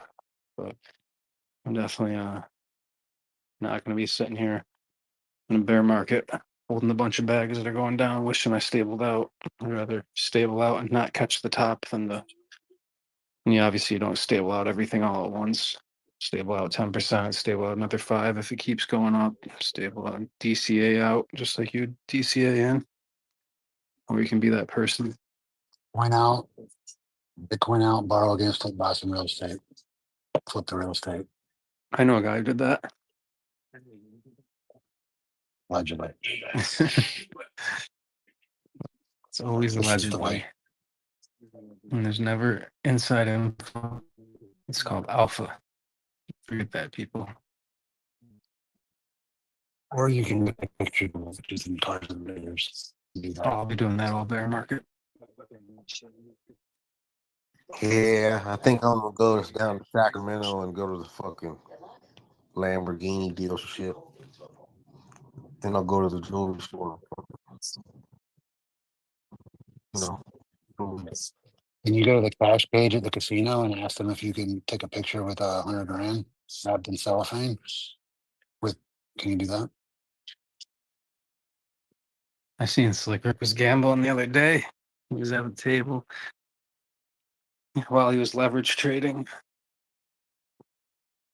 I believe that was you, right? You were at the casino. Yep. Oh, but your boy hit some sweet parlays this weekend. What would you bet against? Football? Yeah. I'm going right now, actually. I hate to say it, Rick. Print off those 49ers getting whooped. Yeah, it's not looking good tonight for the Niners. Yeah, let these dogs out real quick. They're getting antsy. I'm gonna set my phone down so I don't rug the space. But you guys feel free to chat about the 49ers getting spanked if you want, or anything else. You take the points on the Niners tonight, Rick?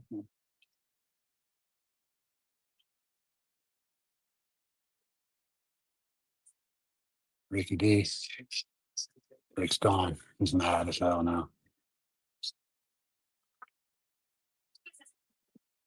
Coming back up. Can you hear me? I got you now. You got just brought you back up. You got them Niners tonight? What you think? Bro, they ain't watching the game. The game's on 14-0, bro. Niners. On that ass. Oh. Seems lame. Bro. Mac Jones going crazy right now. Who not? I didn't bet against them. I'll tell you what I did in my parlay because I knew not to bet against them. I couldn't believe they were a minus 400.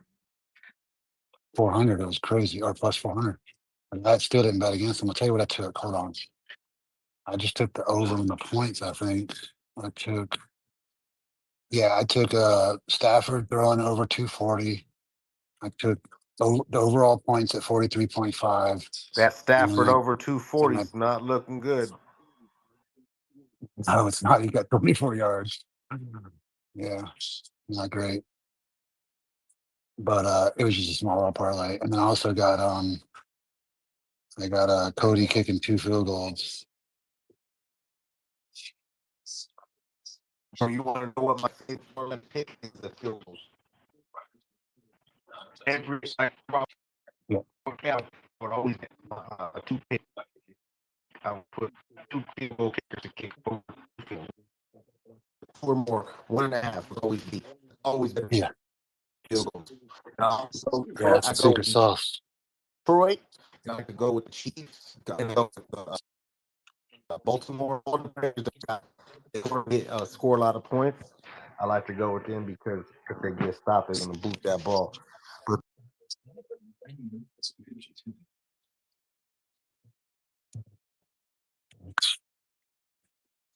It's an easy way to get good odds, because especially if you know a team's going to struggle, or the other team's got a great defense. and you pick the team that doesn't that opposite of that to kick 2 field goals because they're going to get down there and they're not going to be able to get to the red zone. They're going to kick a field goal. Oh, we lost track again.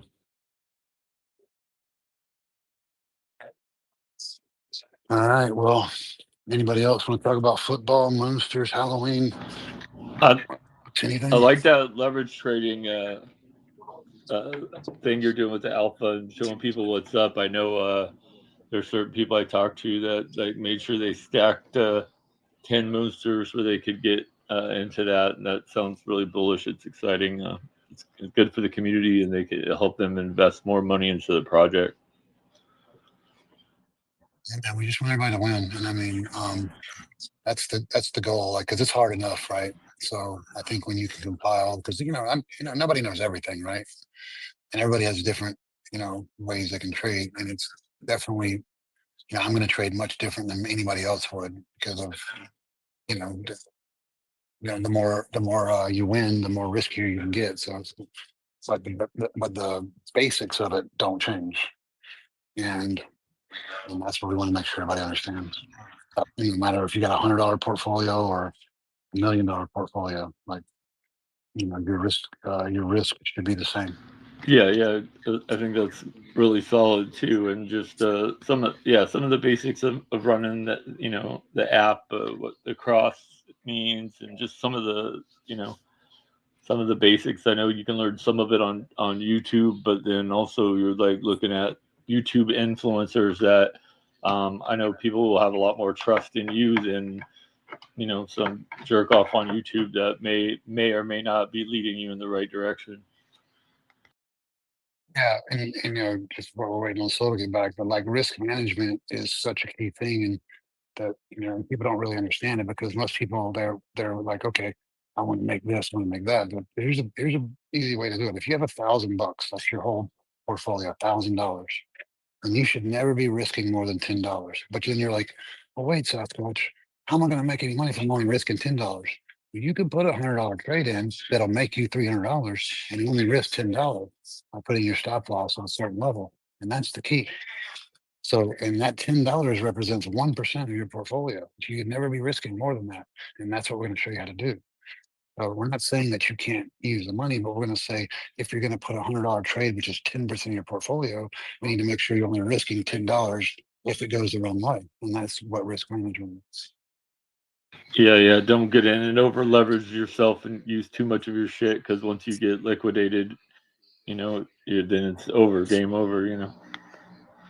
Hey, Fast, check that jumbotron. That was last year, Oh, I saw that. You showed me that. Yeah. bro. I Putting would it have down. if we would have won the Super Bowl, 51 bands. And I put an early futures bet that we were gonna win the Super Bowl. And I already had side bets on the side, plus with Vegas when I got there. Fucking so sick.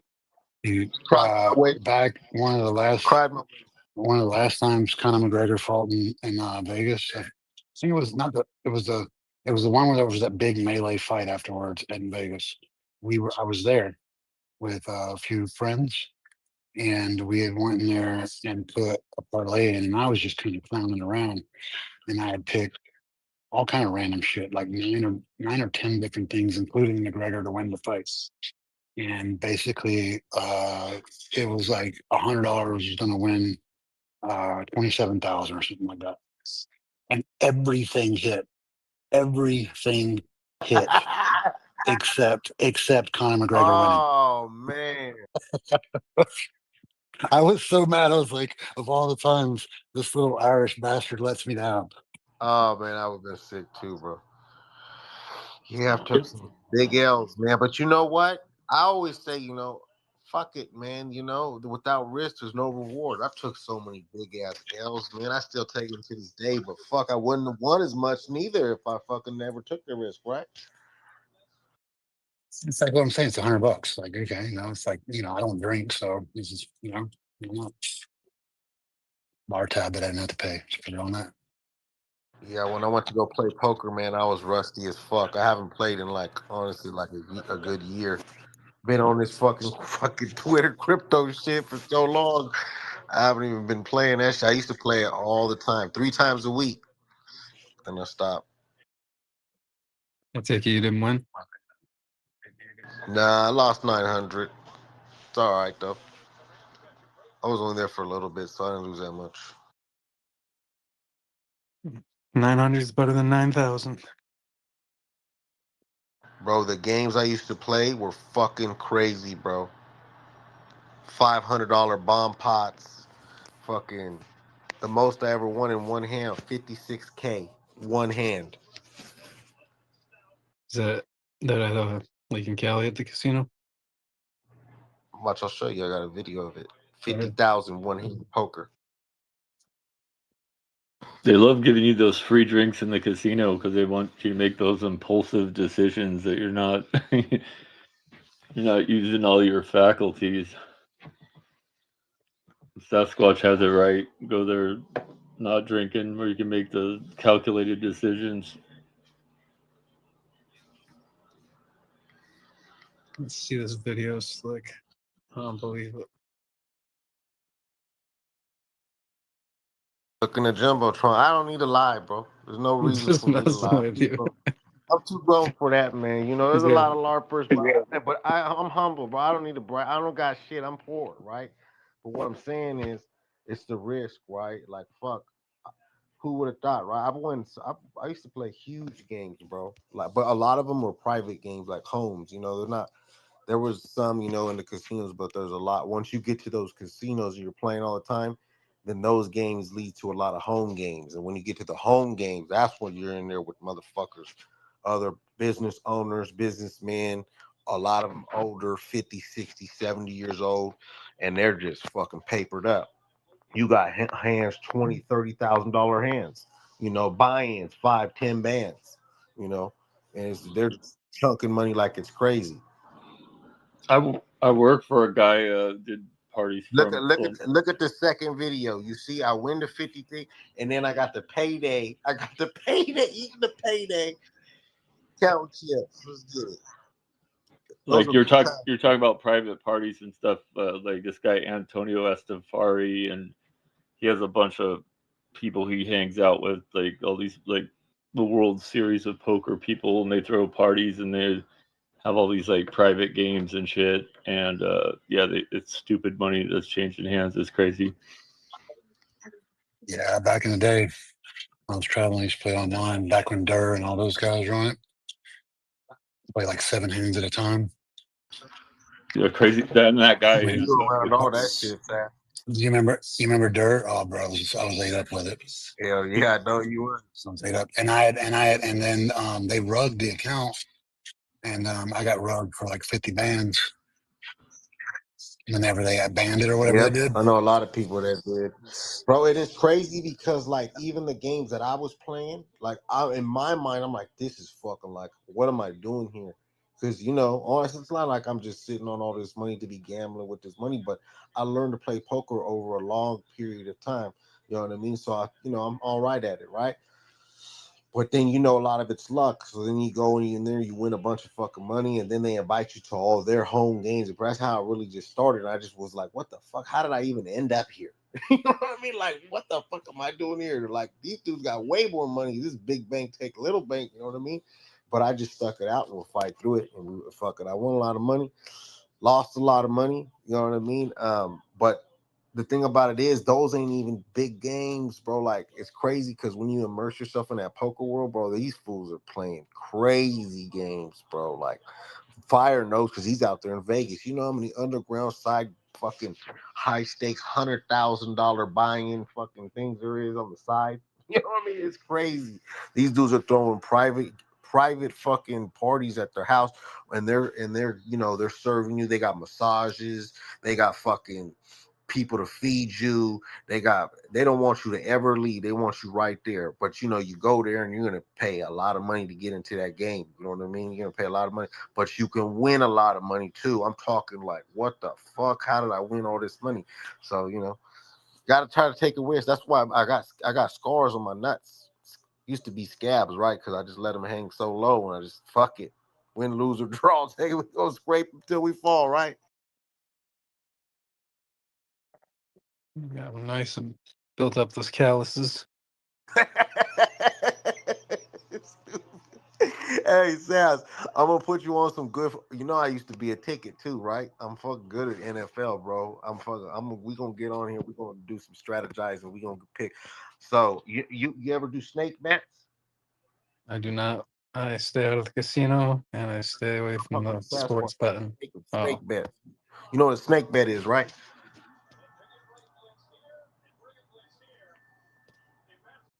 Can you hear me? Yeah. Yes. Okay. You ever do snake bets? No. So like a snake bet is like this is what a snake bet is, and it's a smart way to hedge your bet, right? And I learned this just from being a ticket in Vegas.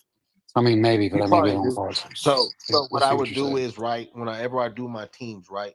Because you know, whenever you do a one pick, you got a 50-50 shot. You do the two pick, you're down to 30%. You do a three pick, you're down to like 23%. Four pick, you're into fucking 19%. You know what I mean? Shit like that, right?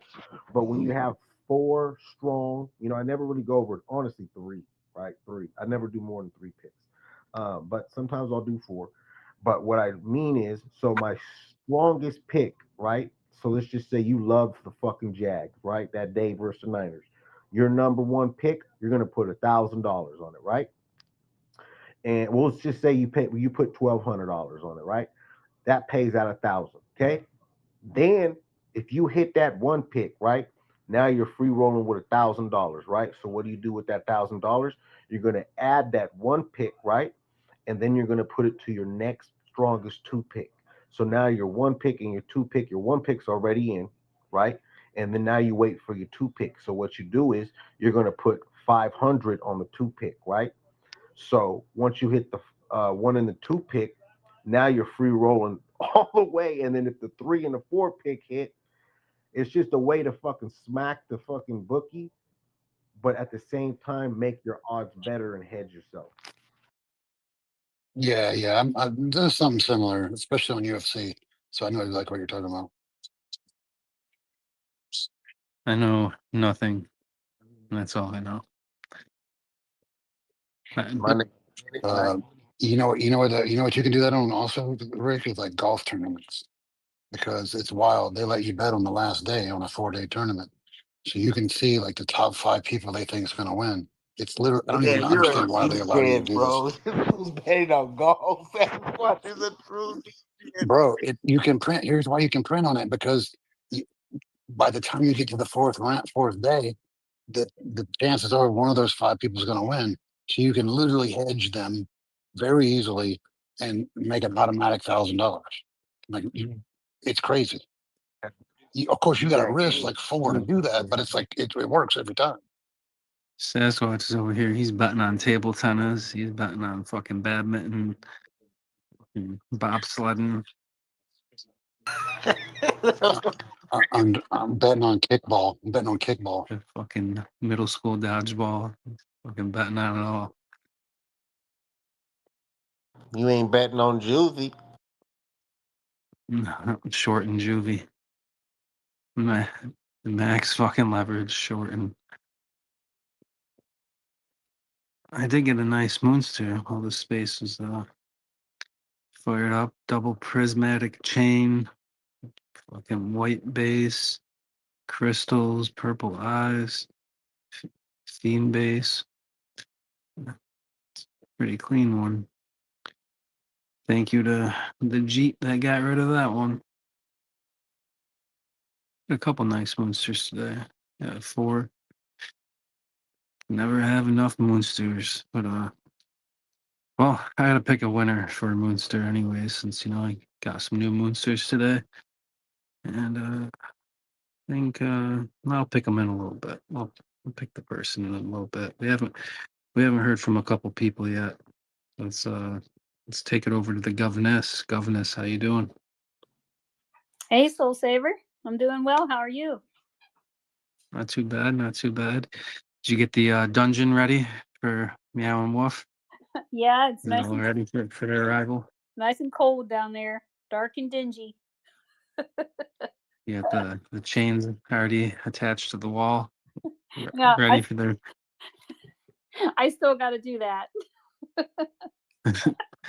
Yeah, make sure you put some bars over the windows too, so they don't escape if there's any big windows down there.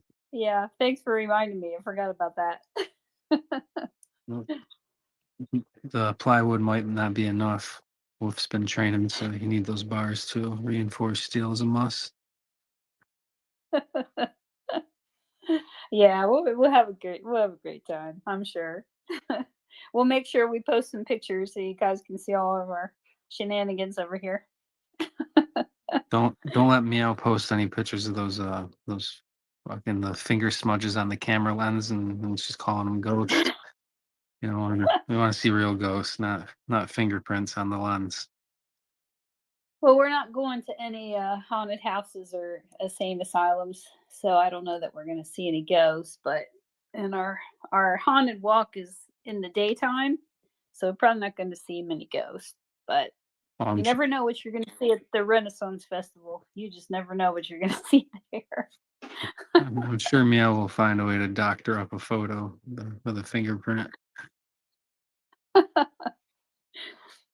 Wolf Okay, knows. well we'll try to keep those pictures to a minimum then. We're gonna see a finger smudge, and it's gonna be a family of ghosts from the 1700s. That'd be pretty cool. Well, glad to hear from you, and pretty cool that you guys are all getting to meet up tomorrow. Oh yeah, it'll be a good time. And we are dressing up for the Ohio Renaissance Festival, so we'll be definitely medieval looking. So that'll be fun. Pirates and queens and all kinds of stuff. Anyone dressing up as a knight in armor? No, I think we got a pirate and 2 queens. Oh, that's cute. Meow and Wolf are gonna dress up as queens. Yep. I actually have 3 queen outfits just in case Wolf wants to join us, but Well, Soul Saber's got jokes. Wolf's like, I brought my own. I don't want yours.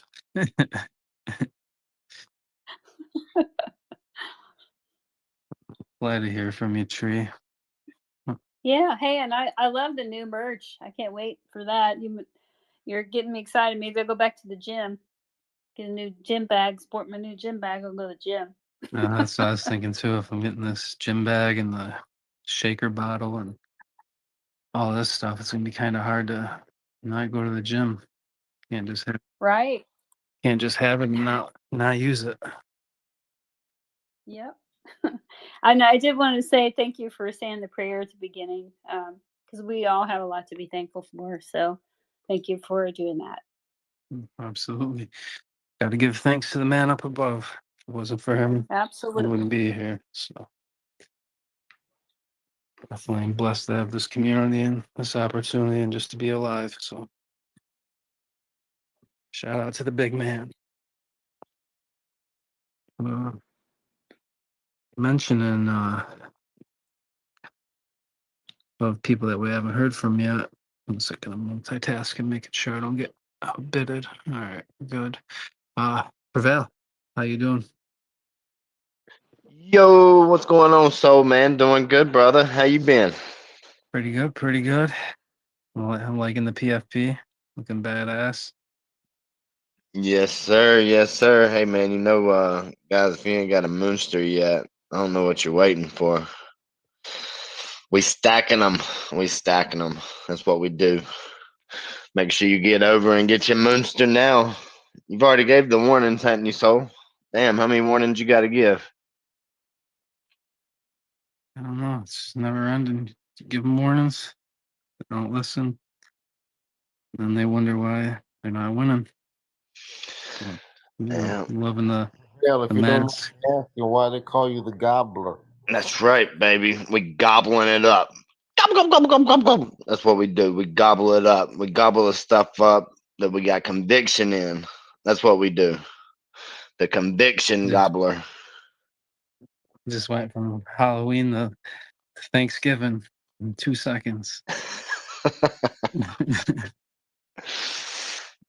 Rick, Stafford's halfway on them yards, bro. That happened fast. Yeah, he is. He's catching heat right now. I'm watching it. Dog, You said 240?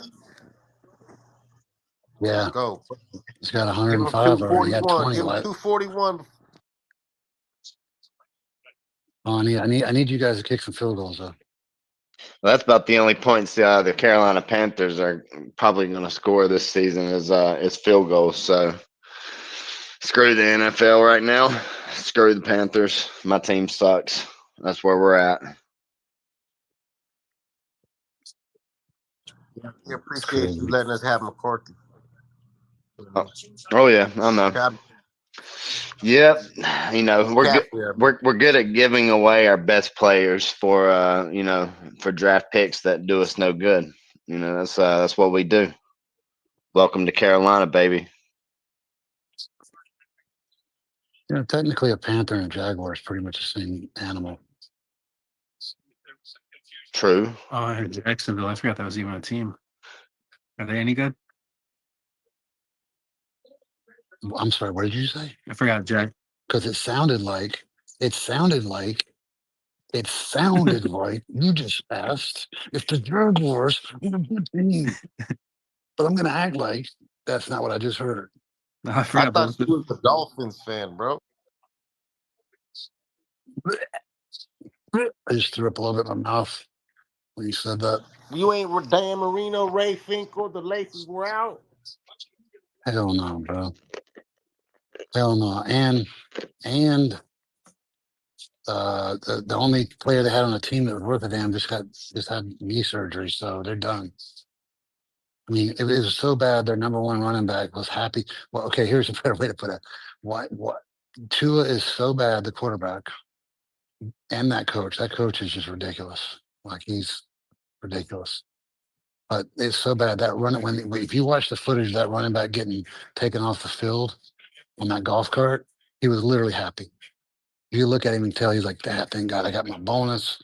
I ain't got to worry about this Bro, that's crap. what they were By the time I'm saying, healed, I'm bro. gonna get traded. That's what they were talking I'm gonna about. get traded."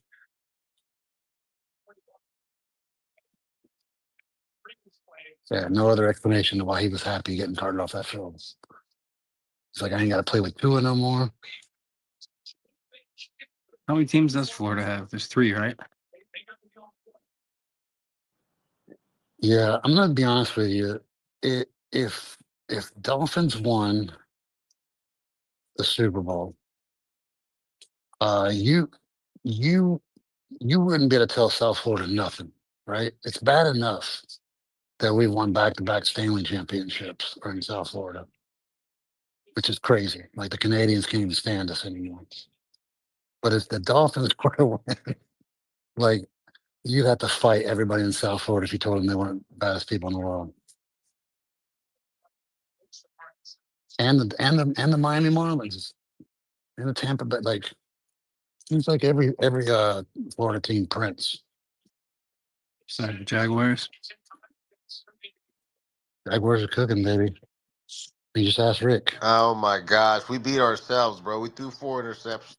See, this is what I'm talking about. I'm not taking It's like accountability when for you that. get like, it's not that the Jaguars were good. You guys just didn't play good. Okay. 100%. I Let's agree see. with that statement. Stafford is about to put a whooping on you guys. Bro, you know that ain't Nah, gonna you know happen. what? We I'm gonna about be to honest with you. score. That was a good game last week. I'm gonna be honest with you. The game, like last week's You game, say was you a need hell a of a field game. goal? Jaguars. I definitely need you guys to kick 2 field goals. 2 Yes. field goal. You might get one right now. If you get one right now, you're looking solid. I'm looking sweet. Yeah. Solid, boy. Let's Oh, everybody they're kicking one right sweat it now. in there. We need fucking 2 field goals. We need fucking Sasquatch's fucking quarterback to go 240 plus yards, and we need to. And I need over 43 Oh yeah, points that's total. going. That's for sure. And then if I do all those, I turn $300 into $1,400. Let's go. I'm gonna buy Moonsters for the community, Let's for the culture. go. for the See, culture. that's even more reason for you guys to sweat that shit in there. I want a crown. What was that, bro? Yeah, I'm guessing he didn't make the field goal. No, No, who was he throwing a you pass got to? 9 seconds right now. I'm Gopher? gonna tell you if we're gonna make a field goal or not. They're going for a touchdown right now. Up, they call I think this is timeout. They dumb call right now. timeout. I think this is foolish. They should just go ahead and kick that field goal. Do it for Sass. If they run this ball and they run the timeout, I'm gonna laugh. Nah, bro, they ain't running no fucking timeout, bro. About to get a delay of games. What's about to happen? What's your guys' take on seaweed chips? I'm a fan, but I love nori. I love seaweed to begin with. What's nori? Is that like seaweed salad? It's the Japanese word for it. Seaweed. Oh. I didn't know if you're talking about Noriega, the old rapper. And Manuel Noriega. Capone, Noriega. Good old days. Slick Rick don't know nothing about that. He was over there bumping easy. I have a lot of Japanese Cut it that out. never comes in handy. Your breath still smells I like should have chicken. learned Chinese. It would have been much better, but no, I had to learn Japanese. Timeout, motherfucker. Oh, there's Bro, this is not call the looking good. timeout. 2 seconds. They're gonna kick a field goal. Here he comes. Let's go. You must be a little bit ahead of me because I they're am. about to run this last. I told you they were going to run it. Yeah, and they got the timeout. I'm telling you, the field goal kicker on the field. Okay, good. All right. That was risky though. You got to admit. Slick Rick's like, And tell me, he's right next to the stadium, so he's getting that broadcast faster. I'm watching it on Let's go, Amazon, so I don't know how. Come on. You're watching on local TV. That's why, right? No, I'm on Amazon too. How the hell am I delayed? That's Come on, weird. you're on the late night get right, bro. You're not on prime time. I'm on that East Coast. You're on that West Coast. Takes a little bit Here it longer is, to live travel. time. Speaking of late night, you know who's got a space late The night tonight? snap. Rooster. Oh, it's good. You got a field goal. Let's fucking go. I'm talking about. We should all pull up the Rooster space and represent for Moonsters. Let's fucking go. What time is it? What time? It's 5. I think 11 o'clock. Yeah, we can pull up to that one too. Yeah, we'll pull up to Moonsters too. To Roosters. What time's his space? I think 11. He sent me a notification for it or something. I like Rooster. He's a good dude. Bro, nobody had the fucking voice like that dude. That dude was wild. Is he still hosting morning shows? I know. And you know what's great? Nah, not as much, but you know what's crazy about that dude? He literally was a vice president of TradFi finance company. Like super smart dude.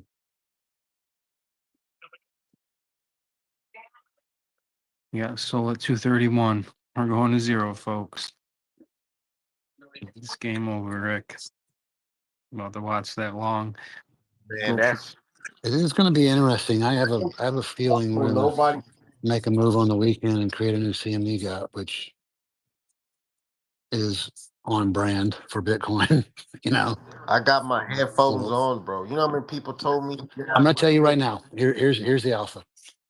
If we make an all-time high this weekend, which basically would create a CME gap if it was a rapid fire movement, then there's a 99% chance you should short after the all-time high. Oh yeah, I'm riding with you on that. But we ain't got there yet, so I'm still holding. My liquidation is at 190, bro. I'm chilling. You're good. Although, you know what sucks about that, dude, is I was telling the soul remembers this. I had a ETH one that accidentally got closed. I still hate myself for that, but what was it? 220 or 2,200, right? $2,200, bro. Rick, it was $2,200 and it had a 33x and it was so far. It was like 40 something thousand dollars in profit. I'm gonna tell you. It was like I was watching it go up and down. I was like, and then I remember being on the phone with Soul Surfer. Like, dude, if Ethereum hits 4,000, this trade's gonna be worth 100 bands. And I was just like, oh, this is gonna be sweet. And I was locked in. My liquidation was low, and then I had another trade on the count, and I Oh went to my close that one out, and I god. closed both of them out. Oh my god. Click to close all. That's Click to fucking close. Nah, horrible. hey, No, I nah, fucked it's myself terrible. too. Remember when we were doing longs on Soul at when it hit $98? I had a motherfucking long on Soul for at 121, right? At 121, and I was up like 6 bands, right? And when we were at like 180 Like rubber something, bands. huh? Like you said, 6 bands, like 6 rubber bands. Yeah, 6 little rubber bands, Hmm. right? So I was up That's why they call six them rubber bands. bands, right? And I did the same shit. Wasn't as much money as you, but still, right? And if I still have that motherfucker to this day, that should be worth hella money. Oh man, I don't even want to think about that. Yeah, and I did the same thing with a loss once too. It was brutal. I was buying one down and wasn't worried about getting liquidated, but it was upside down, like dark. I'm talking about get a nice car. But I wasn't worried about it. I was just gonna ride it out. And then accidentally got closed at a hell of a loss. So yeah, that one too. Yeah, I ain't So they opening up balanced out. nothing new. I'm just gonna let this bitch cook.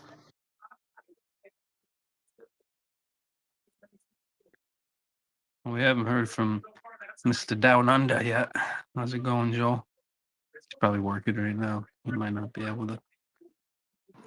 Hey, brother, I just got a busy fucking day, eh? How's work going? Besides busy. It's Friday and we're having team lunch soon, so can't be any better, mate. Thank you for that soul Dakota, by the way.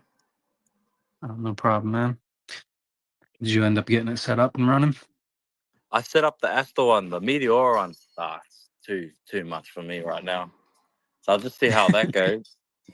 Then I might try out the Yeah, the the Meteor other one. one stuff. No, yeah, man. But Meteor is thank you very much definitely a for little that. bit more. Yeah, there's not much hitting on Meteor right now. I just pretty much keep getting in and out of the troll pool. And I have 4 Meteors running, and only one of them's in a pool right now, and it just keeps getting in troll, making like $20, $30, getting out, getting back in. But so yeah, you're not missing much on Meteor right now. The Meteor trenches are kind of slow, so you ain't missing much. I had a bunch of different settings running too, because I was wondering if it was just my settings, but I got 4 Meteor bots open, 4 different settings, and I'm literally only catching one pool. And the other 3 are just sitting there scanning for the last 24 hours, so you're not really missing anything. But I would definitely get it set up whenever you get some time, though, just so it's running and at least scanning. Yeah, I still want to just learn it, just to understand it all. So yeah, it'd be good.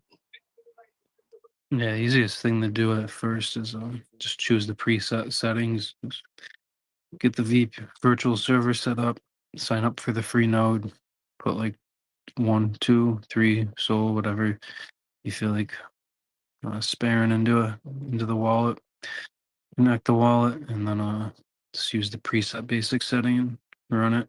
So that way it's you at least got it running, and then down the road you can go in and customize settings and all that good stuff. But yeah, Aster one's super easy, so definitely good you got that up and getting some points. And Joel, Yeah. like, I'll walk you through it, brother, because I put my phone number up in the Dow chat and whatever, and I'm up late at night, so I'm like basically on your schedule.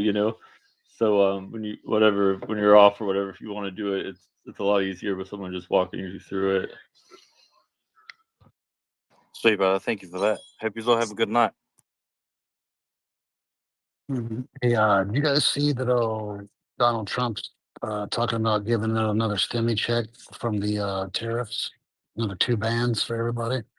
I seen that, and I seen there's been a lot of bullish free money news. I seen that, and then did you see the thing about New York and Coinbase giving out 12K in stables to New Yorkers? I'm Yeah. like, does that include people that aren't in New York City and that already are in crypto, or is that like? I think you could make a play and just tell them you're homeless. So I was thinking. So on the stimmy check, there was a thing that said if you had put your last stimmy check into Bitcoin, it would be worth $27,000 or something like $19,000, something like I that. think I put it in the Shiba and round tripped it. Yeah. Facts. If there's stim checks coming out, then it's definitely going into the market. They should just give them out in Bitcoin. They should just take the money, buy Bitcoin, and send it to people. We're gonna if it happens, we're gonna put a campaign out that says everybody should buy Moonsters with their stimmy check. I'm not opposed. I think it's the play. I think it's the play. Imagine if everyone put their stimmy checks in the Moonsters. I'm so forwarded. There wouldn't be many left on the floor. There's really not many left on the floor. There's like about 130 left on the, well, not on the floor, in the marketplace. And yeah, there's not many Moonsters available, and there's not many Moonsters available under 5 Sol. Yeah. Here's another interesting fact. Did you know that there's 23 million millionaires in America? And why is that important? That means that it's not even possible for every millionaire in America to have one Bitcoin, much less there's 57 million millionaires in the world. So technically, if every millionaire owned an equal part of Bitcoin, it'd be less than 0.3. So that's what we mean about crypto. It only takes, Oh, and by the way, $120 billion came into the crypto market today. it only takes one of those 57 millionaires to say, you know what? I want all those Moonsters for myself. Send it to the moon. It's Moontober, baby. Let's fucking go. There's only technically about what 8,000 Moonsters. What's the actual number? There's can be- 7,000, around 7,000, because the other 3,000 are gonna always be locked in the conversion pool. Got it. Okay. So 7,000 technically. That means that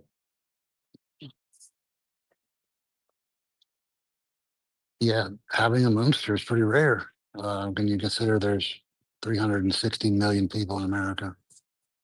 So I put out that post the other day. It's like sad thinking that there's only less than 10,000 Moonsters, and there's billions of people in the world. So many people are gonna never get to experience owning a Moonster. Very sad. It is crazy if you think about it. It's like when people like I see like pudgy penguins is everywhere, man. I forget what I was watching the other day, and this is like some TV show, and there's a guy in a pudgy penguin suit promoting pudgy penguins. It's crazy. There's one in the car too, in the one episode of a show. There's one in the back seat, the massive stuffed animal. What was that one? In the words of Gondabue, the only thing you'll be left with is regrets in an empty bed. I like it. start calling Nostradamus a boo.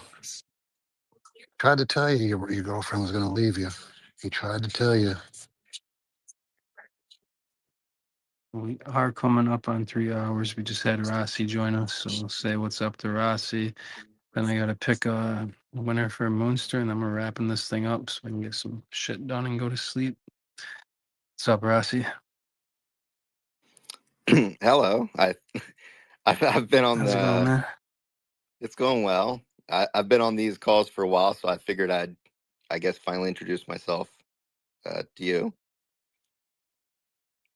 Oh, nice to officially meet you. I think I heard you in offered me out space a couple times when I was in the audience, but yeah, glad to see you up here. Nice to finally meet you, and hope you're having a good start to Moontober. Yeah. I would have on the PFP. I actually had it on earlier today, not the mask one, but someone was trying to steal the Doginal Dog PFP. So I guess I kind of had the same thing as Meow had, except, well, I don't know if hers was that specifically, but I'm waiting for the verified check to come back. People love to PFP other people's shit instead of just buying their own or getting one of the starter models.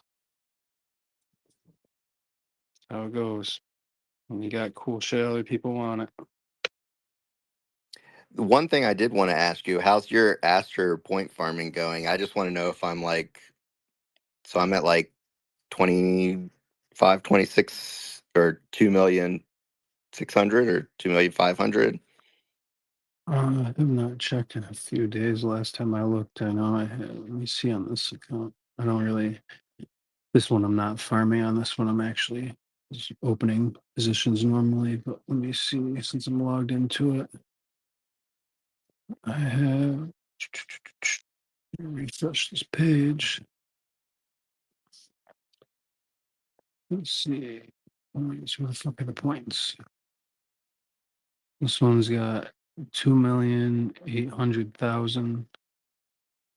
So I'm assuming my other ones that I'm using the bot with probably have a bit more, but this one I've been actually just trading with for since like day 2 or day 3 of Aster being live.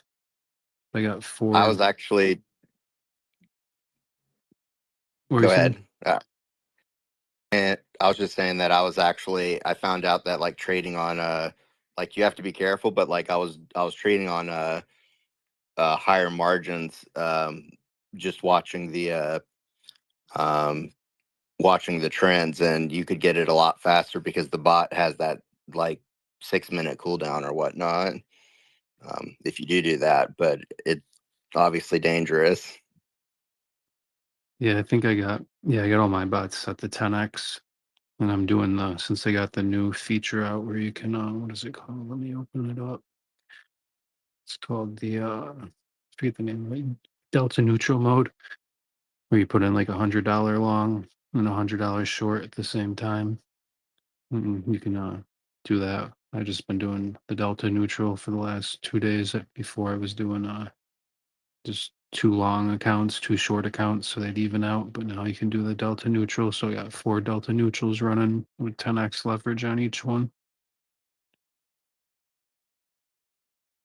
But yeah, you can you burn through a lot of fees with it though. It's the only thing. So I mean, you're not really you don't use obviously the farmer tool to trade and make money if you're doing it like that. I'm just pretty much burning my liquidity and fees and just getting points. Let me see how many points I got on one of these accounts.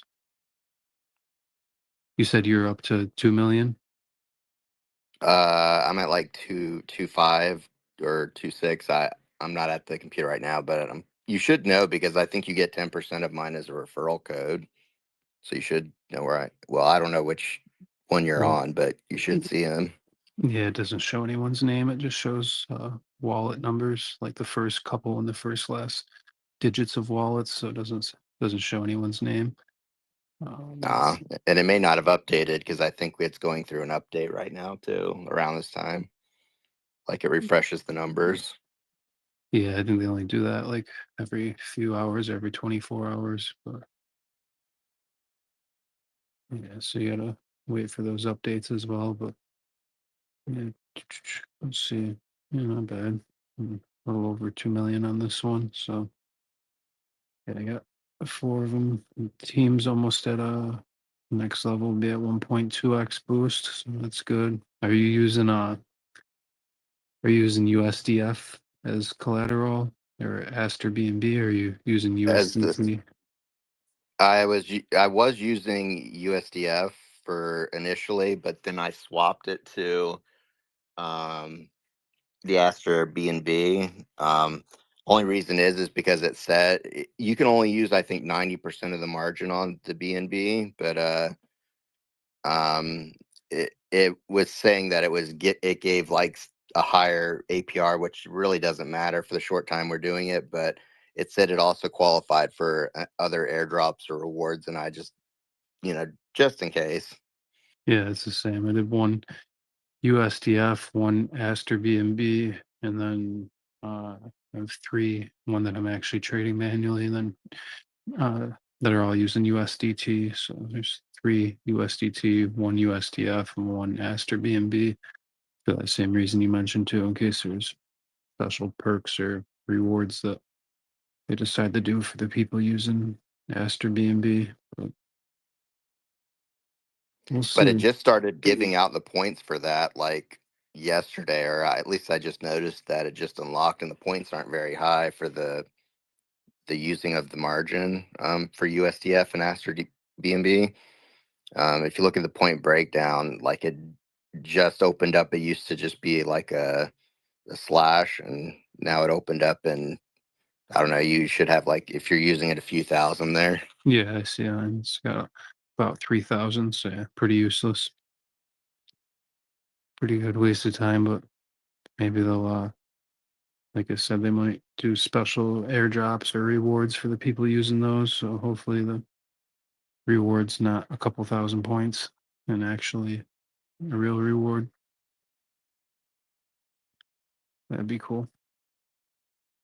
But yeah, we got a pretty good amount of points. We're almost at the 1.2x boost. So gotta check and make sure all my shits are still running.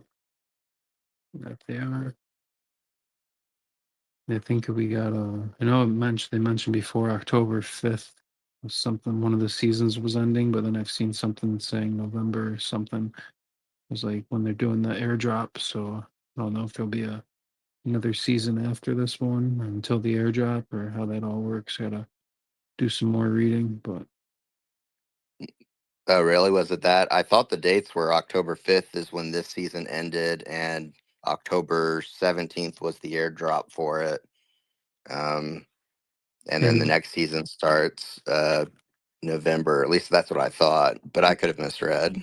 no, I think you're right. I think I might have been confusing the November season for the TG event or for the airdrop event. So yeah, I think that probably sounds more accurate what you said. That'll be nice. Like 15 days, people should be getting paid around the same time as the Meteor one. So that'll be cool. So definitely, I'm looking more forward to the Meteor one personally because I've been farming that for probably a year and a half. So I'll definitely I think that's season 1, right? The season 1 ones are the ones getting that, and the Jupiter stakers. I'm not sure. I know they're on season 2 right now, but I thought they were ending season 2 before the TG event, but I might be wrong. I got to. Oh, maybe that I'm not sure of, but the Jupiter stakers are the ones that staked and didn't unstake for the whole time are getting a 2% airdrop just for them, and there can't be that many of those, so they're going to be pretty happy. Yeah, I think I have some jupe stake on a wallet that I didn't unstake, but yeah, I definitely unstaked a lot of my jupe and sold it because it just didn't make sense really to stake it and hold it. If I knew there's be a meteor airdrop, I might have left it staked, but I wasn't very impressed with the DAO voting. I fucked up my airdrop. I fucking degened it away. 10 bands they gave me. I wish I would have staked that shit. Threw that shit to the fucking wolves. Gave it all right back. Right. Yeah. Hey, you actually gave it back to them though, because you were using Jupiter perps. So you really did give it back. I didn't lose it on purpose. I Uh, lost the degen in the trenches. Fucking pump fun and fucking. We got that shit. That shit didn't come a year and a half ago. How long has it been since that last airdrop? they do it every year, so it's been. I think it was last January because that's when they do Jupuary. So it's been a little. Okay. Well, then this has been about a year then. Yeah, I jeeted that shit away. Threw it away. Lit it on fire. Fuck it. Yeah, so it says season 1 snapshot of Meteor was taken on June 30th. Provide liquidity and earn fees to earn points for season 2 of the LP stimulus plan. Review details. Oh yeah, I'm not reading all that. Distributed thought points, filtering off the boards, a lot of addresses that fall below the points cut off. And blah blah blah blah blah. Boring as fuck. Let's see.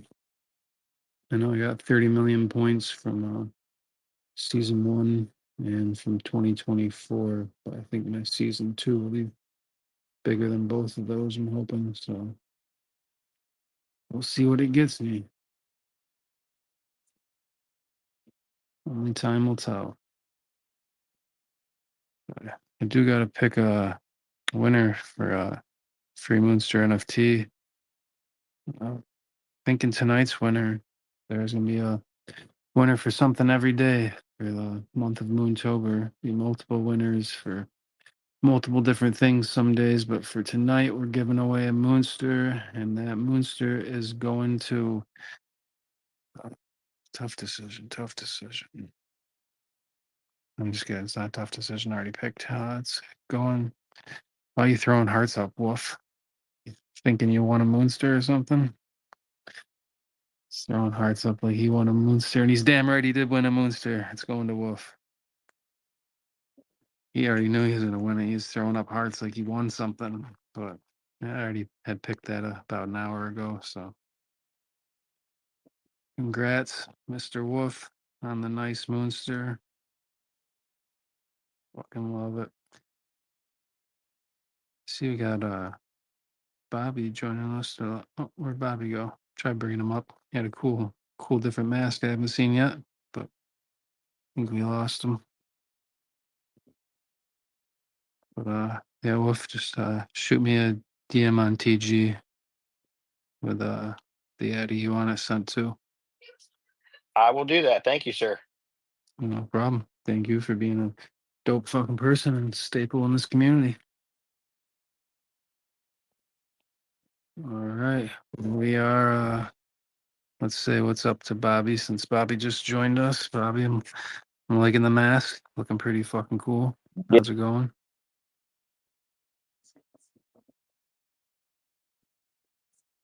Hey, can anyone hear him? Oh, I think we lost him already. I think we lost him. I'll give him a second to see if he makes it back up. But in the meantime and in between time, we do got Fire Space coming up next. It's pinned up top in the Jumbotron. Make sure you guys. Oh yeah, there is a gumball running too, and about to close it here. Probably, I think it ends anyways in about 24 hours. So if anyone wants the chance of getting a $200 or $400 Moonster for about $5-6, I'll pin that up. It's pinned on my profile as well. So there that is up in the Jumbotron. There's still like 9 Moonsters left in it. It seems like the gumball trenches are a little dry this past week, so gonna probably not do another gumball after this, and we're gonna be doing a individual raffle for a dope Moonster. I might token gate them too and make them super cheap. So you can token gate them to make it so people have to hold the Moonster to buy a raffle ticket. If I go that route, I'm gonna make the raffle tickets like 50 cents and make like 100 of them. So it'll be pretty cheap to get a Moonster. But let's see, we got Wolf with the hand up. What's up, Wolf? Hey, for some reason, to send you a thing on TG, it's saying I got to buy stars or tokens or something. It's all Damn happening now. straight you do. No, let me send you a message. I thought we had a previous convo going, but let me find you in the Dow chat. And then, yeah, I turn that on so I don't get a million people trying to sell me fake exchange listings all day long. Cause it's, I just figured because we chatted so much, you wanted to start charging me. yeah, $1 a minute or $1 a message. All right, there we go. I just sent you a message, or I'm sending you one right now. I just said, hey, oh, actually, I had to click this remove fee button. All right, there we go. You should be able to message me now or in a second whenever it updates. But Please send him a dongai or a testicle. triple dong eye with the testy eyes popping out of the craters. Prismati too. Prismati. Oh, yeah. Watch it. Don't make me come down under. Send him a triple dong eye with testy craters. I don't think it gets much more. Damn, they trying to go deep on you, boy. Triple dong eye with testy craters. Sheesh. Triple dong eyes are pretty rare, though. I don't really ever see those. I forget they're even there. You get the triple dong eyes that are lined up one right next to another, and then you got the Pinocchio triple dong eye where there's like a little one in the bottom. Which one do you prefer if you had to pick one? Woof. You want 3 the big triple ones. straight across? Okay. I'm not gonna I don't want no send little dongs. little baby dong on the bottom. I haven't seen one of those in a long time. I don't think I even own one of those. So unless I bought one recently, I wasn't paying attention. But triple dong eyes are a very rare trait. Dude, wish you could change the name. I guess you technically probably could somehow in the metadata, but it'd be cool if you could just go into like creator section on Magic Eden and Tensor and just change it to dong eyes. That'd be pretty cool. Well, that's the space for today. Appreciate it. Ooh, Sasquatch is third down. They stop him right here. They're kicking a field goal. He's sweating right now. Yeah, I love it.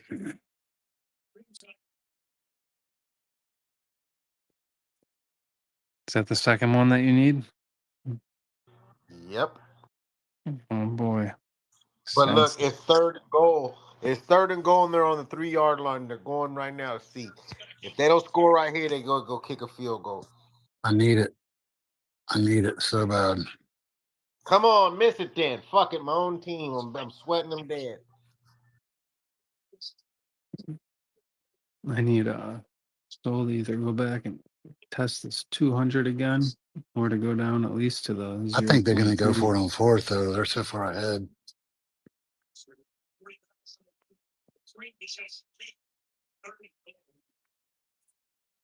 Only time will tell. Will Sasquatch print on another thing tonight? Did you ever get tired of printing? Nope. That's the CEO of Hewlett Packard. This man works for Xerox and Hewlett Packard at the same time. He's the president of Xerox, the CEO of Hewlett Packard. Fucking use double I got an dipping. application at Epson, too. Wonder if we're ever going to get those files.